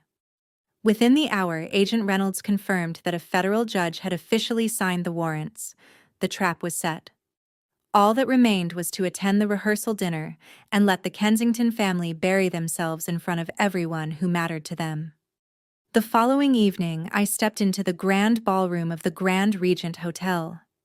The rehearsal dinner was an extravagant showcase of wealth that had never actually belonged to them.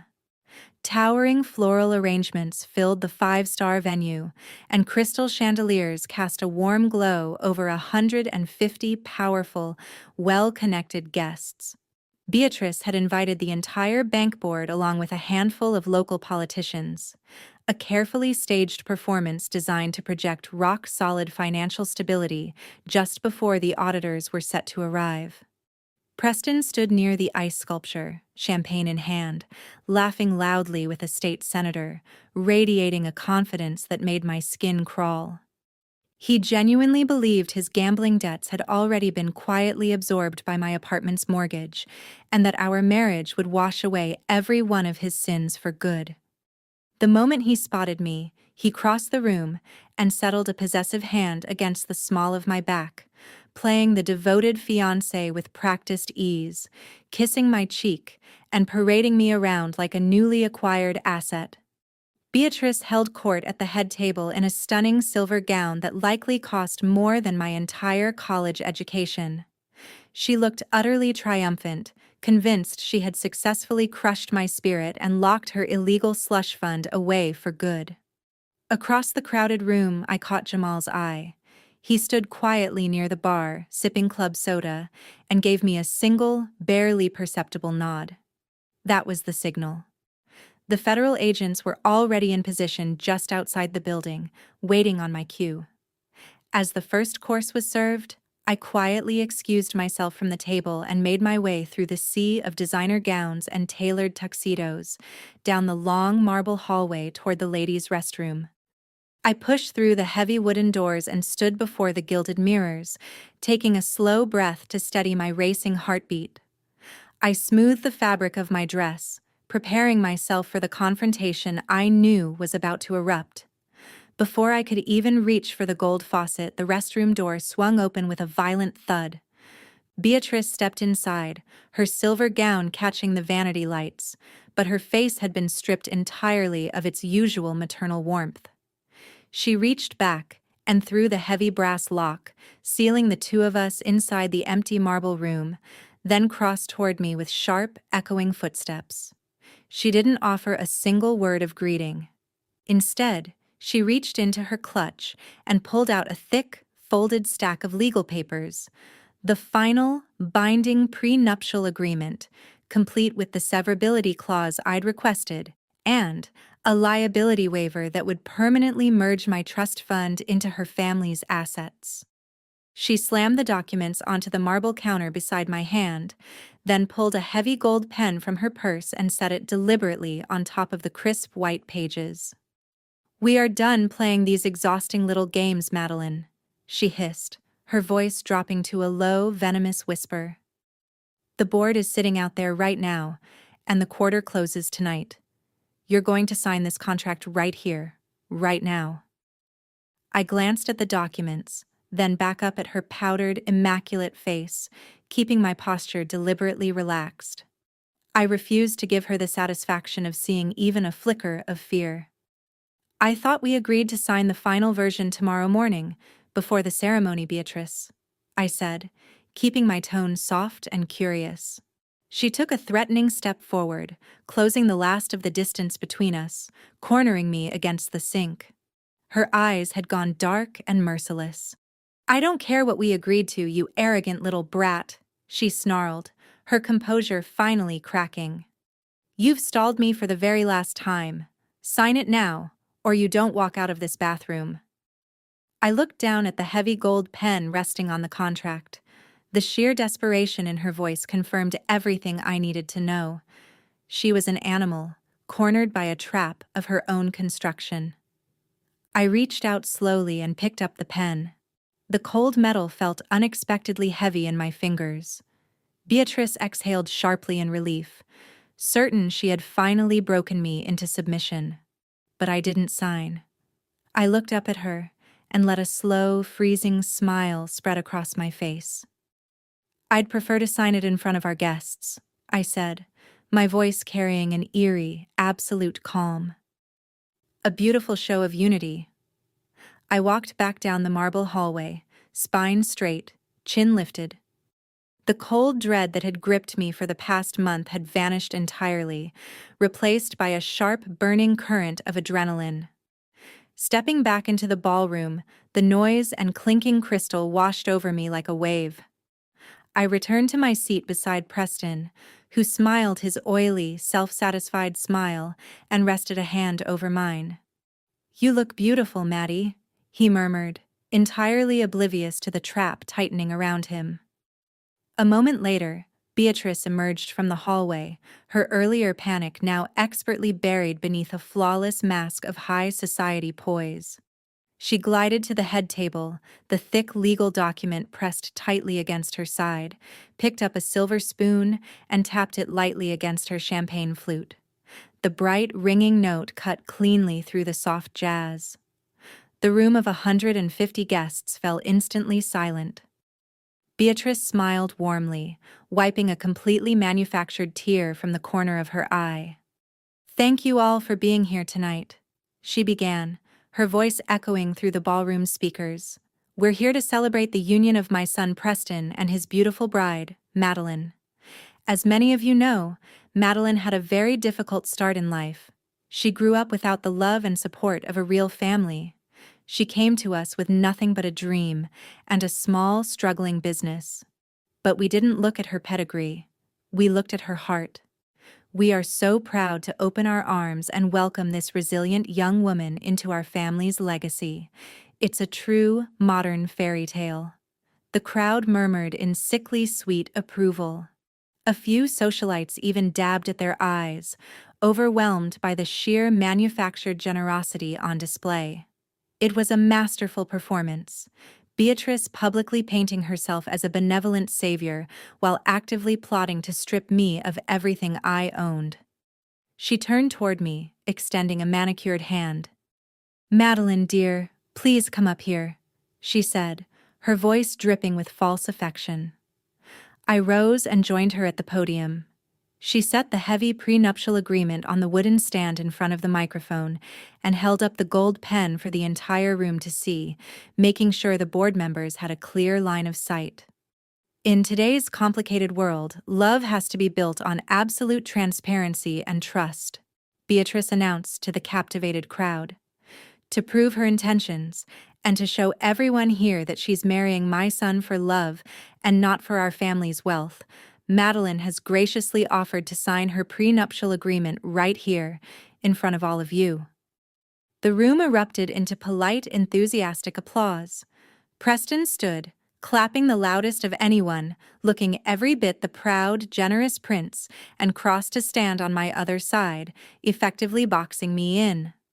"Go ahead, sweetheart," he whispered against my ear, an unmistakable thread of menace running beneath his words. "Show everyone how much you love me. Sign it, and this will all be over." I looked out across the sea of expectant faces. The bank's board of directors sat at the front tables, nodding along in arrogant approval, convinced they were watching a brilliant corporate maneuver. A naive girl surrendering her future to protect their bottom line. Then I glanced toward the back of the room. Jamal stood alone near the heavy oak doors. He didn't applaud. He simply gave me one final decisive nod. The agents were in position. The power the Kensingtons believed they held over me was nothing but a fragile illusion, one breath away from shattering completely. I took the gold pen from Beatrice's hand. She exhaled a quiet, victorious breath. I looked down at the contract, at the liability waiver designed to strip away my inheritance, and let the silence stretch out. One long, agonizing moment after another. The applause faded to nothing. The room fell completely still. Every guest watched, wondering why I was hesitating to accept their so-called generosity. I set the pen down on the podium. I reached for the microphone instead, turned slightly and looked past Beatrice entirely, locking my eyes on Preston. My voice, when it came, was calm, cold, and carried clearly across the enormous room. "I'll gladly sign this contract, Preston," I said, watching the color drain instantly from his face. "Right after you explain to me, and to your entire board of directors, exactly where my $10 million went." The silence that followed was so complete I could hear the sharp intake of breath from the state senator 2 tables away. Beatrice went rigid beside me, the color vanishing from her powdered face until she looked almost ghostly. Her manicured hand gripped the edge of the podium so hard her knuckles turned white. Her mouth opened, but no words came out. She knew, in that instant, that I had cornered her completely. I didn't scream. I didn't cry or throw the kind of dramatic tantrum Preston always accused me of. Instead, with unsettling calm, I reached into the leather tote at my feet and pulled out a thick, bound stack of printed financial ledgers. I stepped slightly away from Beatrice to make sure my voice would carry clearly to every corner of the ballroom and opened to the first page. I looked directly at the board members seated at the front table. "Gentlemen," I said, my tone conversational, almost pleasant, and utterly cold. "You've been led to believe that Kensington Regional Bank is dealing with a minor liquidity issue. You've been lied to. This family is insolvent, and they have spent years actively embezzling funds to cover up massive commercial loan defaults." I glanced down at the highlighted lines in front of me. On October 4th of last year, Beatrice authorized a phantom management fee withdrawal of $450,000 from my private irrevocable trust. That money went straight to an offshore shell corporation registered under Preston's name. On January 12th, another $600,000 was disguised as a consulting retainer, money that went directly toward covering Preston's underground gambling debts.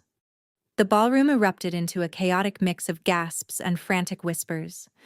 Chairs scraped against the marble floor as several board members shot to their feet in shock. The bank's chief financial officer turned ghostly pale, his eyes darting frantically between the documents in my hands and Beatrice, who was now visibly trembling. The carefully constructed illusion of the Kensington Empire was collapsing before everyone's eyes. I turned the page and kept reading, not missing a beat. On March 22nd, just 2 weeks after Preston proposed to me, another $800,000 was drained to cover a sudden margin call on Caroline's real estate investments. Over the course of 5 years, $11 million of my father's legacy was systematically stolen by the very people standing in this room. I gestured toward the document resting on the podium. "And this prenuptial agreement was drafted specifically to merge whatever remained of my funds into their corporate assets by tomorrow morning. This was never a marriage. It was a legal shield built to hide their federal crimes from state auditors." Preston finally broke. The charming, polished mask he'd worn for 2 years shattered in an instant, his face twisting into something ugly and unrecognizable. He slammed his champagne glass down onto the table, shattering the crystal. "Shut up, you psychotic liar!" he screamed, his voice cracking with panic. He stormed toward the podium, jabbing a finger at my face. "She's insane, Mother. Don't listen to her. She fabricated all of this because she's a bitter gold digger trying to extort us. Somebody call hotel security and throw this lunatic out into the street." I didn't move. I looked at him with pure disgust. "The evidence is right here, Preston. The routing numbers match your offshore accounts exactly. The federal government already has every piece of this data." The mention of federal involvement pushed Preston completely over the edge. Understanding hit him. His money, his freedom, his reputation, all of it gone. And he let out a raw, primal roar of fury. He lunged forward, closing the distance between us in an instant, raising his hand to strike me across the face. Several guests screamed. I braced for the impact. It never came. Before Preston's hand could even graze my skin, a massive arm shot out from the shadows behind the podium. A powerful hand closed around his wrist with the unyielding force of a steel vise, stopping him dead in his tracks and forcing a startled gasp of pain from his throat. Preston looked up, eyes wide with shock. Standing between us, radiating quiet, terrifying authority, was Jamal. He shoved Preston backward hard enough to send him stumbling into the edge of the head table, scattering the remaining champagne glasses across the floor in a burst of shattering crystal. Jamal didn't flinch. He calmly straightened the cuffs of his shirt and adjusted his jacket with the deliberate precision of a man who had finally cornered his prey. "Don't you ever try to touch her again," he said, his voice a low, lethal rumble that carried clearly through the silent room. Then he turned his back on Preston entirely, dismissing him as though he no longer mattered at all. Jamal stepped away from the podium and moved to the center of the room, sweeping his gaze across the sea of terrified, wealthy faces until it landed squarely on Caroline. She sat 3 tables away, jaw slack with shock, her expensive gown suddenly looking absurd against the backdrop of her impending ruin.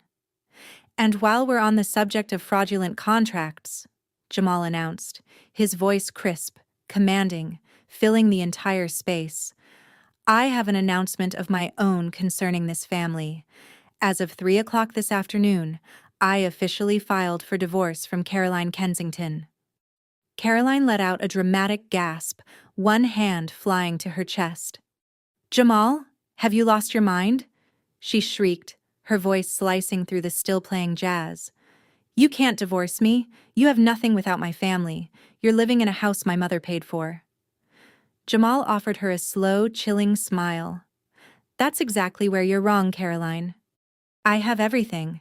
Because unlike the rest of your family, I'm a forensic tax attorney who actually knows how to read a balance sheet." He reached into his jacket and pulled out a neatly folded document, holding it aloft for the room to see. "I know precisely how you and your mother forged my signature on state tax filings for the last 3 years.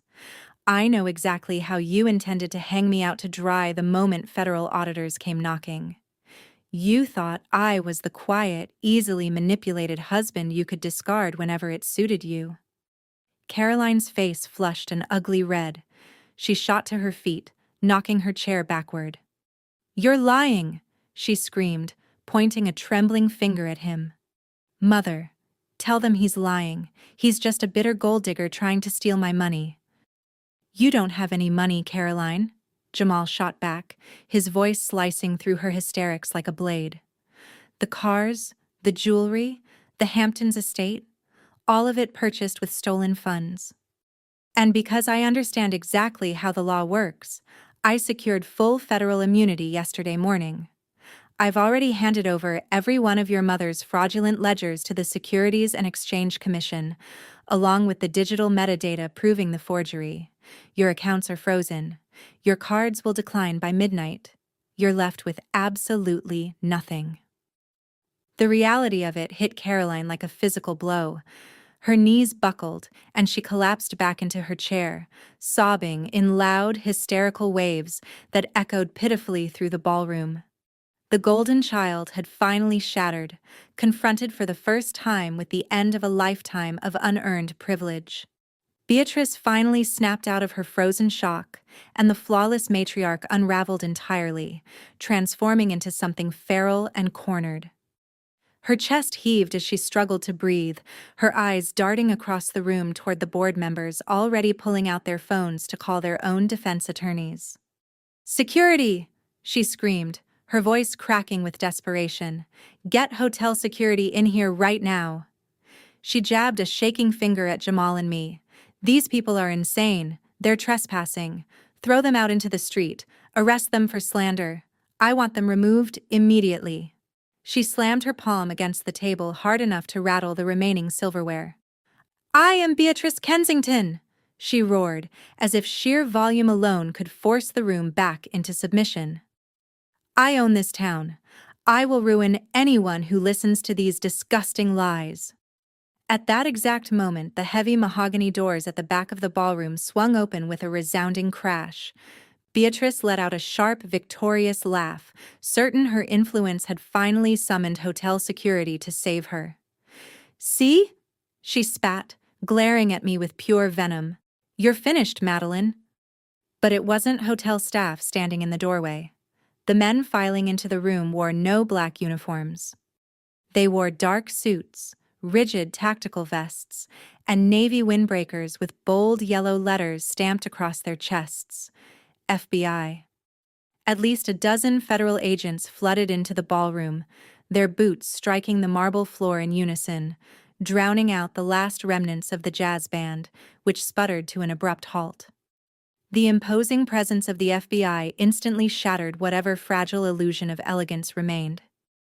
Guests scrambled backward, knocking over champagne flutes and floral centerpieces in their rush to get out of the way. The state senator who had been laughing with Preston 20 minutes earlier practically dove behind a silk curtain to avoid being photographed anywhere near the raid. The bank's CFO dropped his drink entirely, watching his career evaporate in real time. Agent Reynolds led the formation, his expression set in a mask of absolute authority. He didn't so much as glance at the panicked socialites or the fleeing board members. His focus was locked entirely on the head table. The agents marched down the center aisle, parting the crowd of designer gowns and tailored tuxedos like an unstoppable tide. Beatrice stood frozen at the podium. The gold pen she had tried to force into my hand rolled off the slanted surface and clattered uselessly to the floor. As Agent Reynolds climbed the short steps toward the stage, Beatrice made one last desperate attempt to piece her shattered composure back together, drawing herself up and glaring down at the agents with all the manufactured superiority she could summon. "Excuse me," she snapped, her voice trembling but still edged with arrogance. "This is a private, exclusive event. You cannot simply barge in here and interrupt my rehearsal dinner. I demand to speak with your field office director immediately." Agent Reynolds didn't break stride. He climbed the steps and stopped just inches from her, pulling a thick, folded warrant from his jacket and holding it up for her to see. Beatrice slammed her hand against the podium. "Do you have any idea who I am?" she shrieked, her voice ringing wildly through the silent room. "I'm the president of Kensington Regional Bank. I have the governor on speed dial." Agent Reynolds regarded her with eyes as cold as absolute zero, then calmly reached for the steel handcuffs clipped to his belt.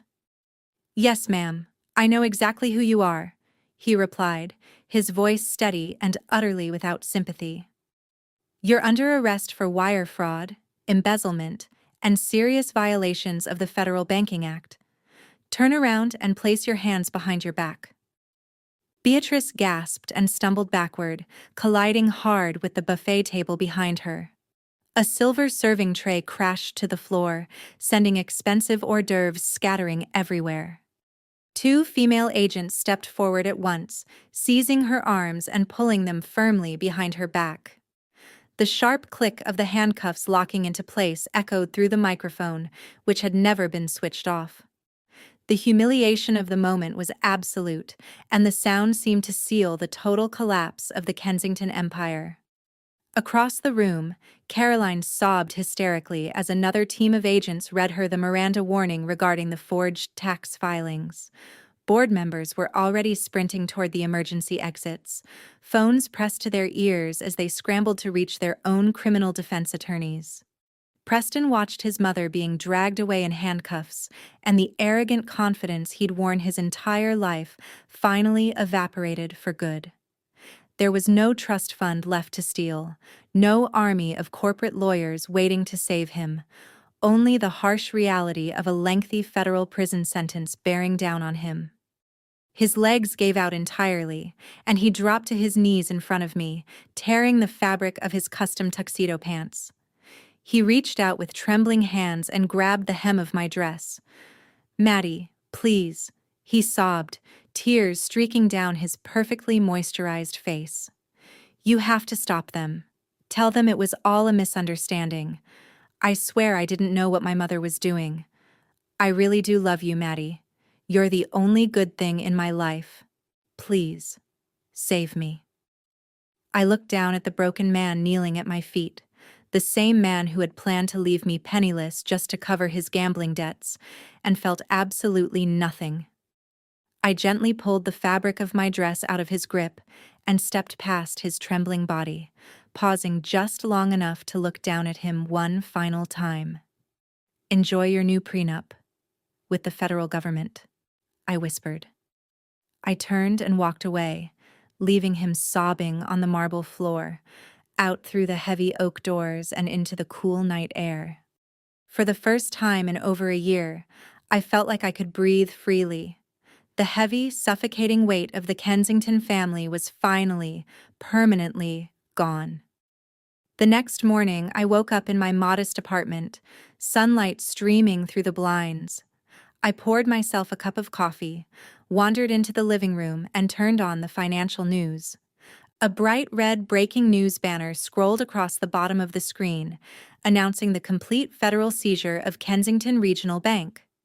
The anchor reported that both Beatrice Kensington, the bank's president, and her son Preston, the vice president, had been arrested late the night before on multiple federal charges, including wire fraud and large-scale corporate embezzlement. The camera cut to a live shot of the bank's downtown headquarters. Yellow police tape stretched across the glass doors, while federal agents carried out box after box of internal documents. The stock, artificially inflated for years, had opened at zero that morning. The market had wiped out the family's fortune in a matter of hours. The empire they'd used to manipulate and terrorize people for so long was officially dead. I switched off the television, got dressed in a sharp-tailored suit, and drove downtown to the office of my attorney, Patricia Montgomery. She was already at her desk, working through a thick stack of legal filings. Jamal sat across from her in one of the leather chairs, relaxed and sharply dressed. We exchanged a warm, triumphant smile. "Good morning, Madeline," Patricia said, looking up and adjusting her glasses, satisfaction ringing in her voice. "The federal prosecutors moved faster than I've ever seen. Beatrice and Preston were both denied bail this morning." "They're exactly where they belong," I said, sitting down beside Jamal. "What about my father's trust fund? They stole $11 million. Is any of it recoverable?" Patricia slid a thick document across the desk. "We filed an emergency asset freeze at dawn," she explained, tapping the page. "Since the embezzlement is directly tied to their personal holding accounts, the judge granted us immediate authorization to seize their remaining assets to repay your stolen trust. We've already frozen Beatrice's offshore accounts. We're placing a lien on the Kensington Country estate, and we're seizing Preston's penthouse." Jamal leaned forward, resting his elbows on his knees. "Don't forget the cars," he added, his eyes gleaming with quiet satisfaction. "They're towing Beatrice's imported sedans and Preston's sports cars right now. Every piece of luxury they bought with your money is being liquidated to restore what's owed to you. They'll be left with nothing but prison jumpsuits." I looked down at the seizure documents, overwhelmed by the sheer scale of justice unfolding in front of me. My father's legacy would not be squandered by corporate criminals. I was getting it all back. Just then, my burner phone buzzed aggressively in my pocket. I pulled it out and glanced at an unknown number, then set it on the glass table on speaker. "Madeline, please, is that you?" A frantic, hysterical voice screamed through the speaker. It was Caroline. "Yes, Caroline, it's me," I said, my voice flat and detached. "You have to help me," she sobbed, panic cracking her voice. "I'm standing in the lobby of some cheap motel off the highway. I tried to book a room at the Four Seasons and my black card got declined. I tried every other card. The bank says every single account in my name is frozen. I can't even buy a cup of coffee. I have nowhere else to go." She gasped for breath. I know my mother and Preston did terrible things to you, Madeline, but I had nothing to do with any of it. Please, I'm begging you. Can you wire me a small loan? Just enough for a motel room and some food until I figure this out. I listened to the tremor in her voice. A month ago, maybe even a week ago, I might have felt a flicker of sympathy. I might have believed her tears and wired her the money just to avoid conflict. But the memory of her sitting in my office, demanding free labor while bragging about spending my stolen inheritance, was burned permanently into my mind. She wasn't a victim of circumstance. She was a willing, arrogant participant in a system built to crush anyone standing in its way. I took a slow, steadying breath, feeling perfectly centered against her manufactured crisis. Caroline, you're a 30-year-old woman who has never worked a single day in her life, I said, my voice level, devoid of emotion. You sat in my office and laughed about using my dead father's money as your personal slush fund. You called me the help. And now you expect the help to save you from the consequences of your own greed. I let the silence stretch a moment longer, letting the truth of it settle. Kensington Regional Bank is closed for good, Caroline, and so is my patience. Don't ever call me again. Before she could get out another sob, I hung up. I opened my phone settings, found her number, and blocked it. Then I went through my entire contact list and permanently blocked Beatrice and Preston, the estate landlines, the country club, and every email address connected to that toxic family. I deleted every trace of them, wiping their digital footprint from my life entirely. The boundary was now absolute. No contact meant no access whatsoever. They had spent months trying to make me feel small and powerless, and in a matter of seconds, I had severed every last thread connecting them to my world. The relief was instant and profound, as though a heavy, suffocating fog had finally lifted off my shoulders. I glanced at Patricia and Jamal across the table. They both nodded in silent, unwavering approval. A week later, I sat in my own agency office, the phones ringing non-stop. Clients Beatrice had once intimidated into canceling their contracts were now calling back, practically begging to be reinstated once the banking scandal hit the national news. My business was thriving again, buoyed by a renewed, fierce energy. The glass door swung open, and Jamal walked in. I almost didn't recognize him at first. Gone were the stiff corporate suits he used to wear to Kensington family dinners. Instead, he wore a relaxed tailored blazer and a simple dark shirt.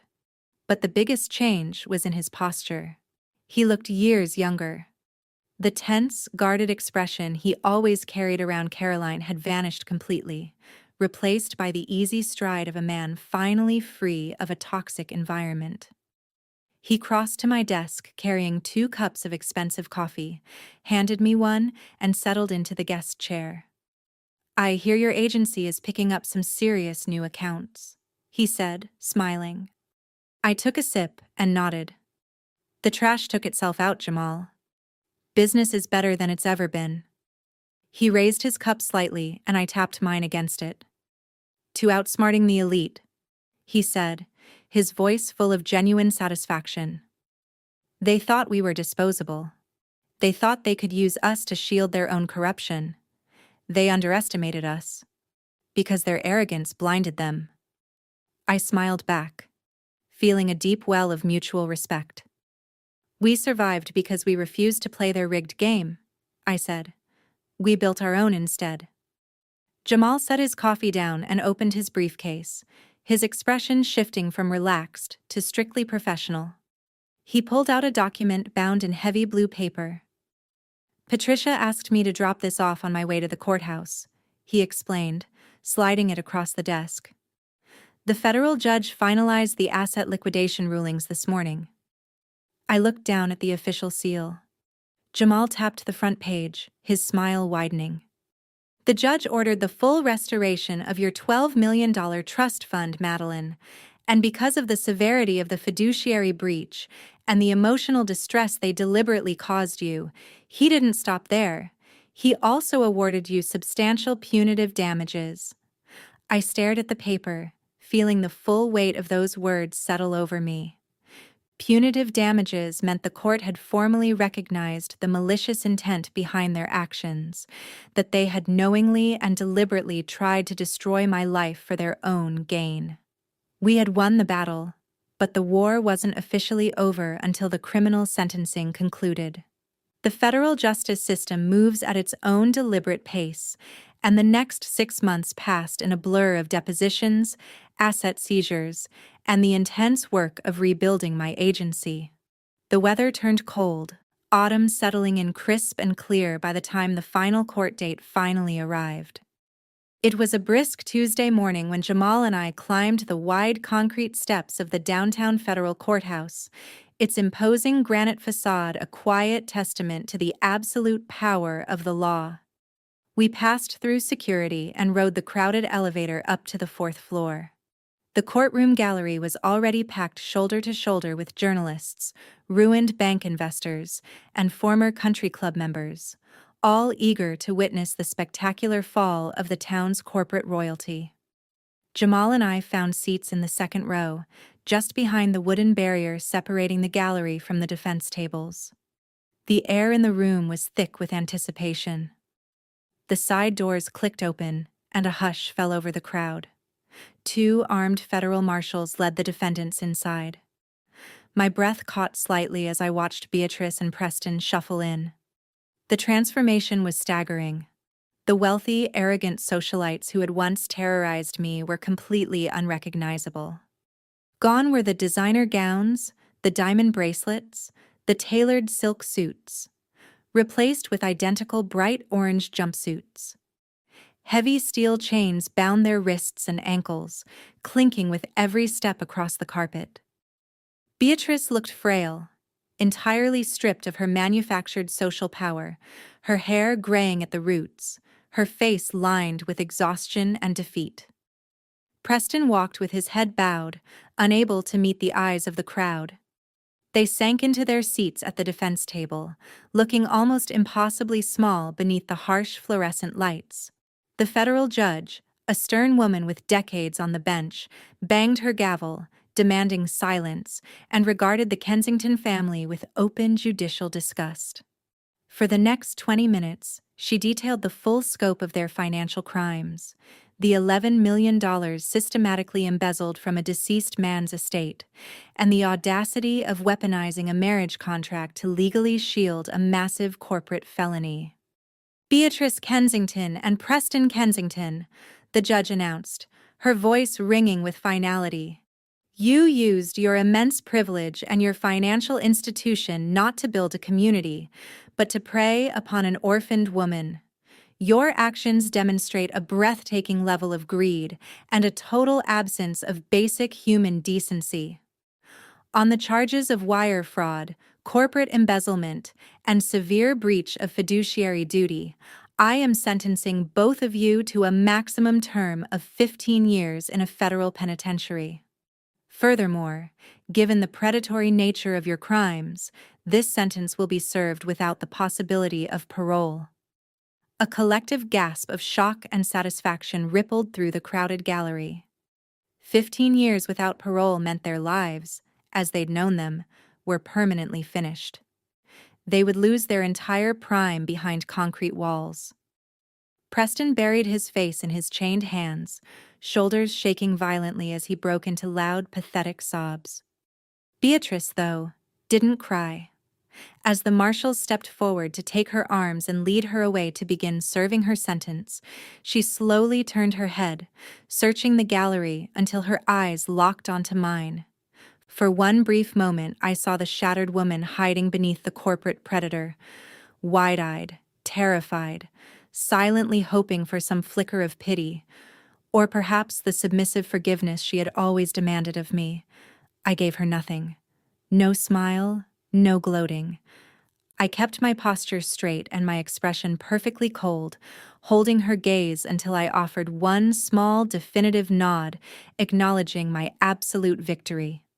The heavy wooden doors closed behind Beatrice and Preston, sealing their fate for good.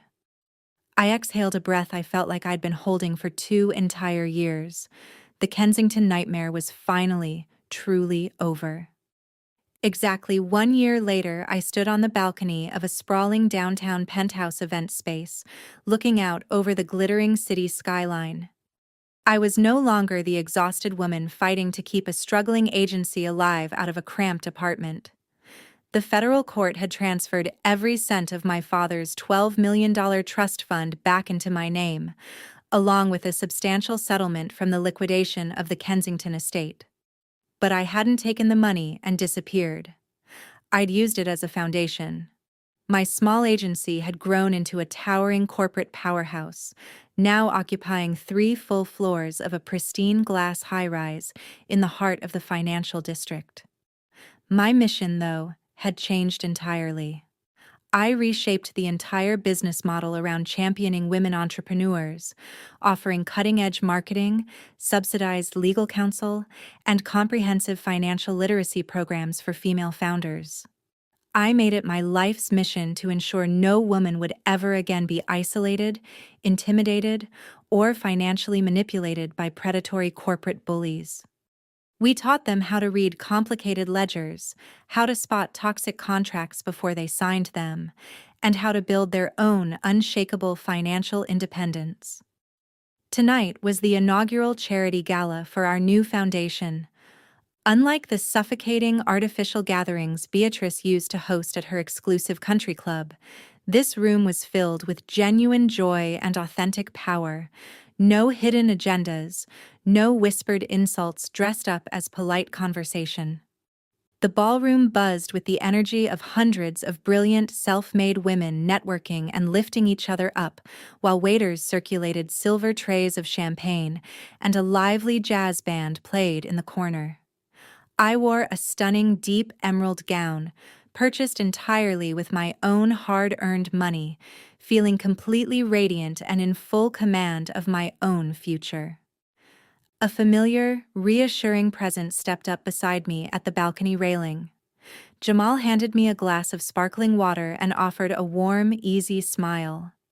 He wore a beautifully tailored tuxedo, but the heavy, defensive armor he used to carry around Caroline's family was entirely gone. In the wake of the federal takedown, he had become something of a legal hero, now a named senior partner at one of the most prestigious corporate law firms in the state, specializing in forensic financial defense. We clinked our glasses together, enjoying the peaceful view of the city below. We had survived the ultimate betrayal, together, no longer two outsiders forced to sit quietly at a toxic family's table, but bound now by absolute loyalty and mutual respect. Jamal had become the truest family I'd ever chosen for myself.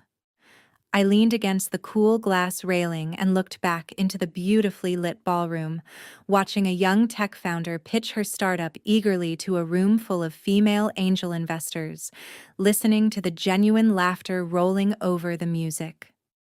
My heart swelled with a quiet, profound peace. I thought about my father. Quiet, brilliant, gone far too soon. He had carefully locked away a fortune, hoping it would give me a safe, comfortable life. He'd added the marriage clause, thinking a husband might offer me some extra security, never imagining the nightmare his wealth would eventually attract. But watching the incredible community of strong, independent women I had helped build, I finally understood the true shape of my journey.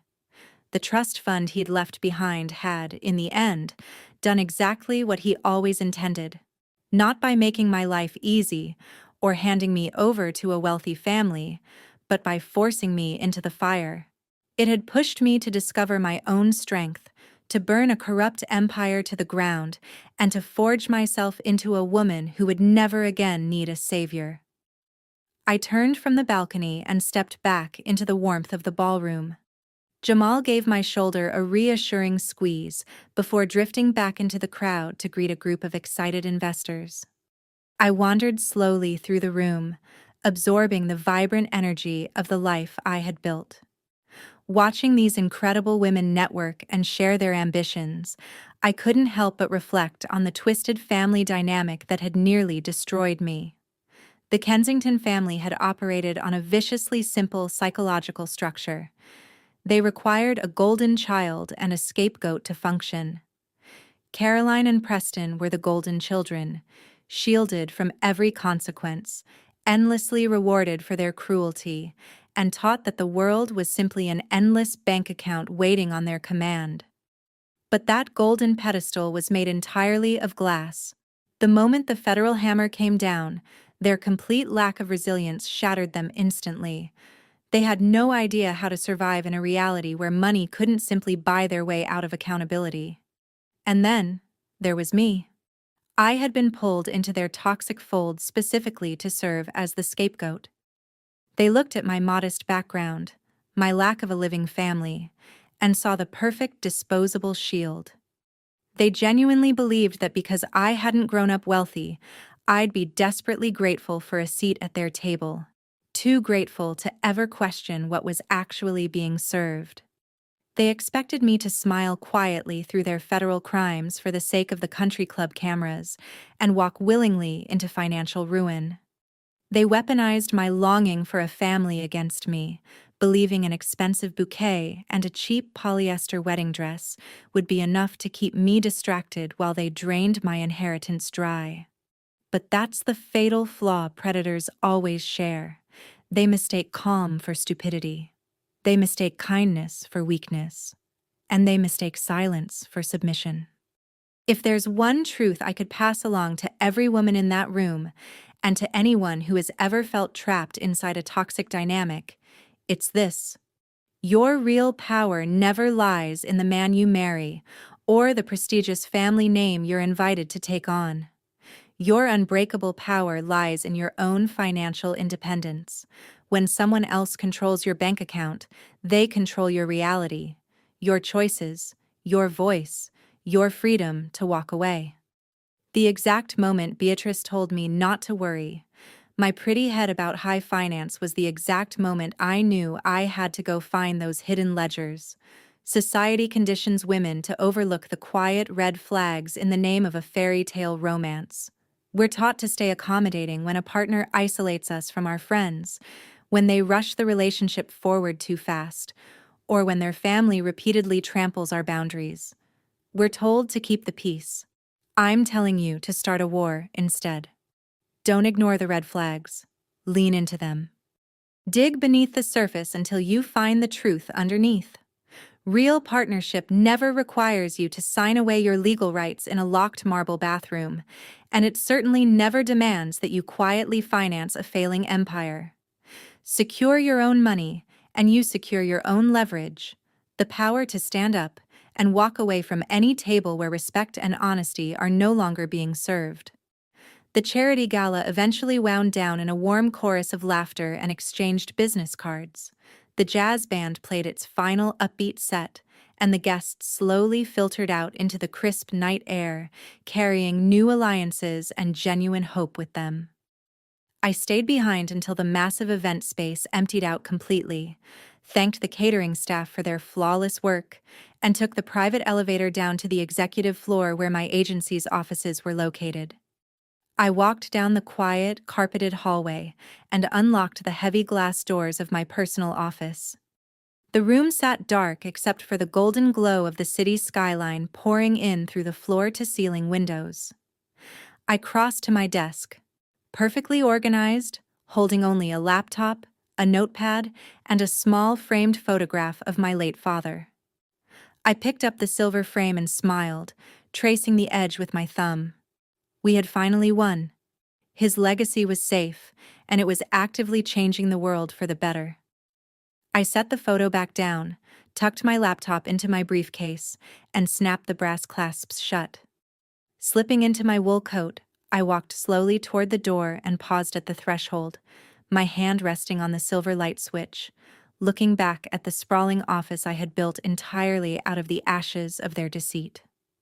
I had survived the ultimate betrayal and emerged from it stronger than I ever thought possible. I was completely independent. I was unapologetically wealthy, and above everything else, I was finally, entirely free. I flicked the switch, plunging the office into peaceful darkness, stepped out into the hallway, and let the heavy glass door lock securely behind me. They thought I was just a pawn in their financial game. They never realized I owned the board.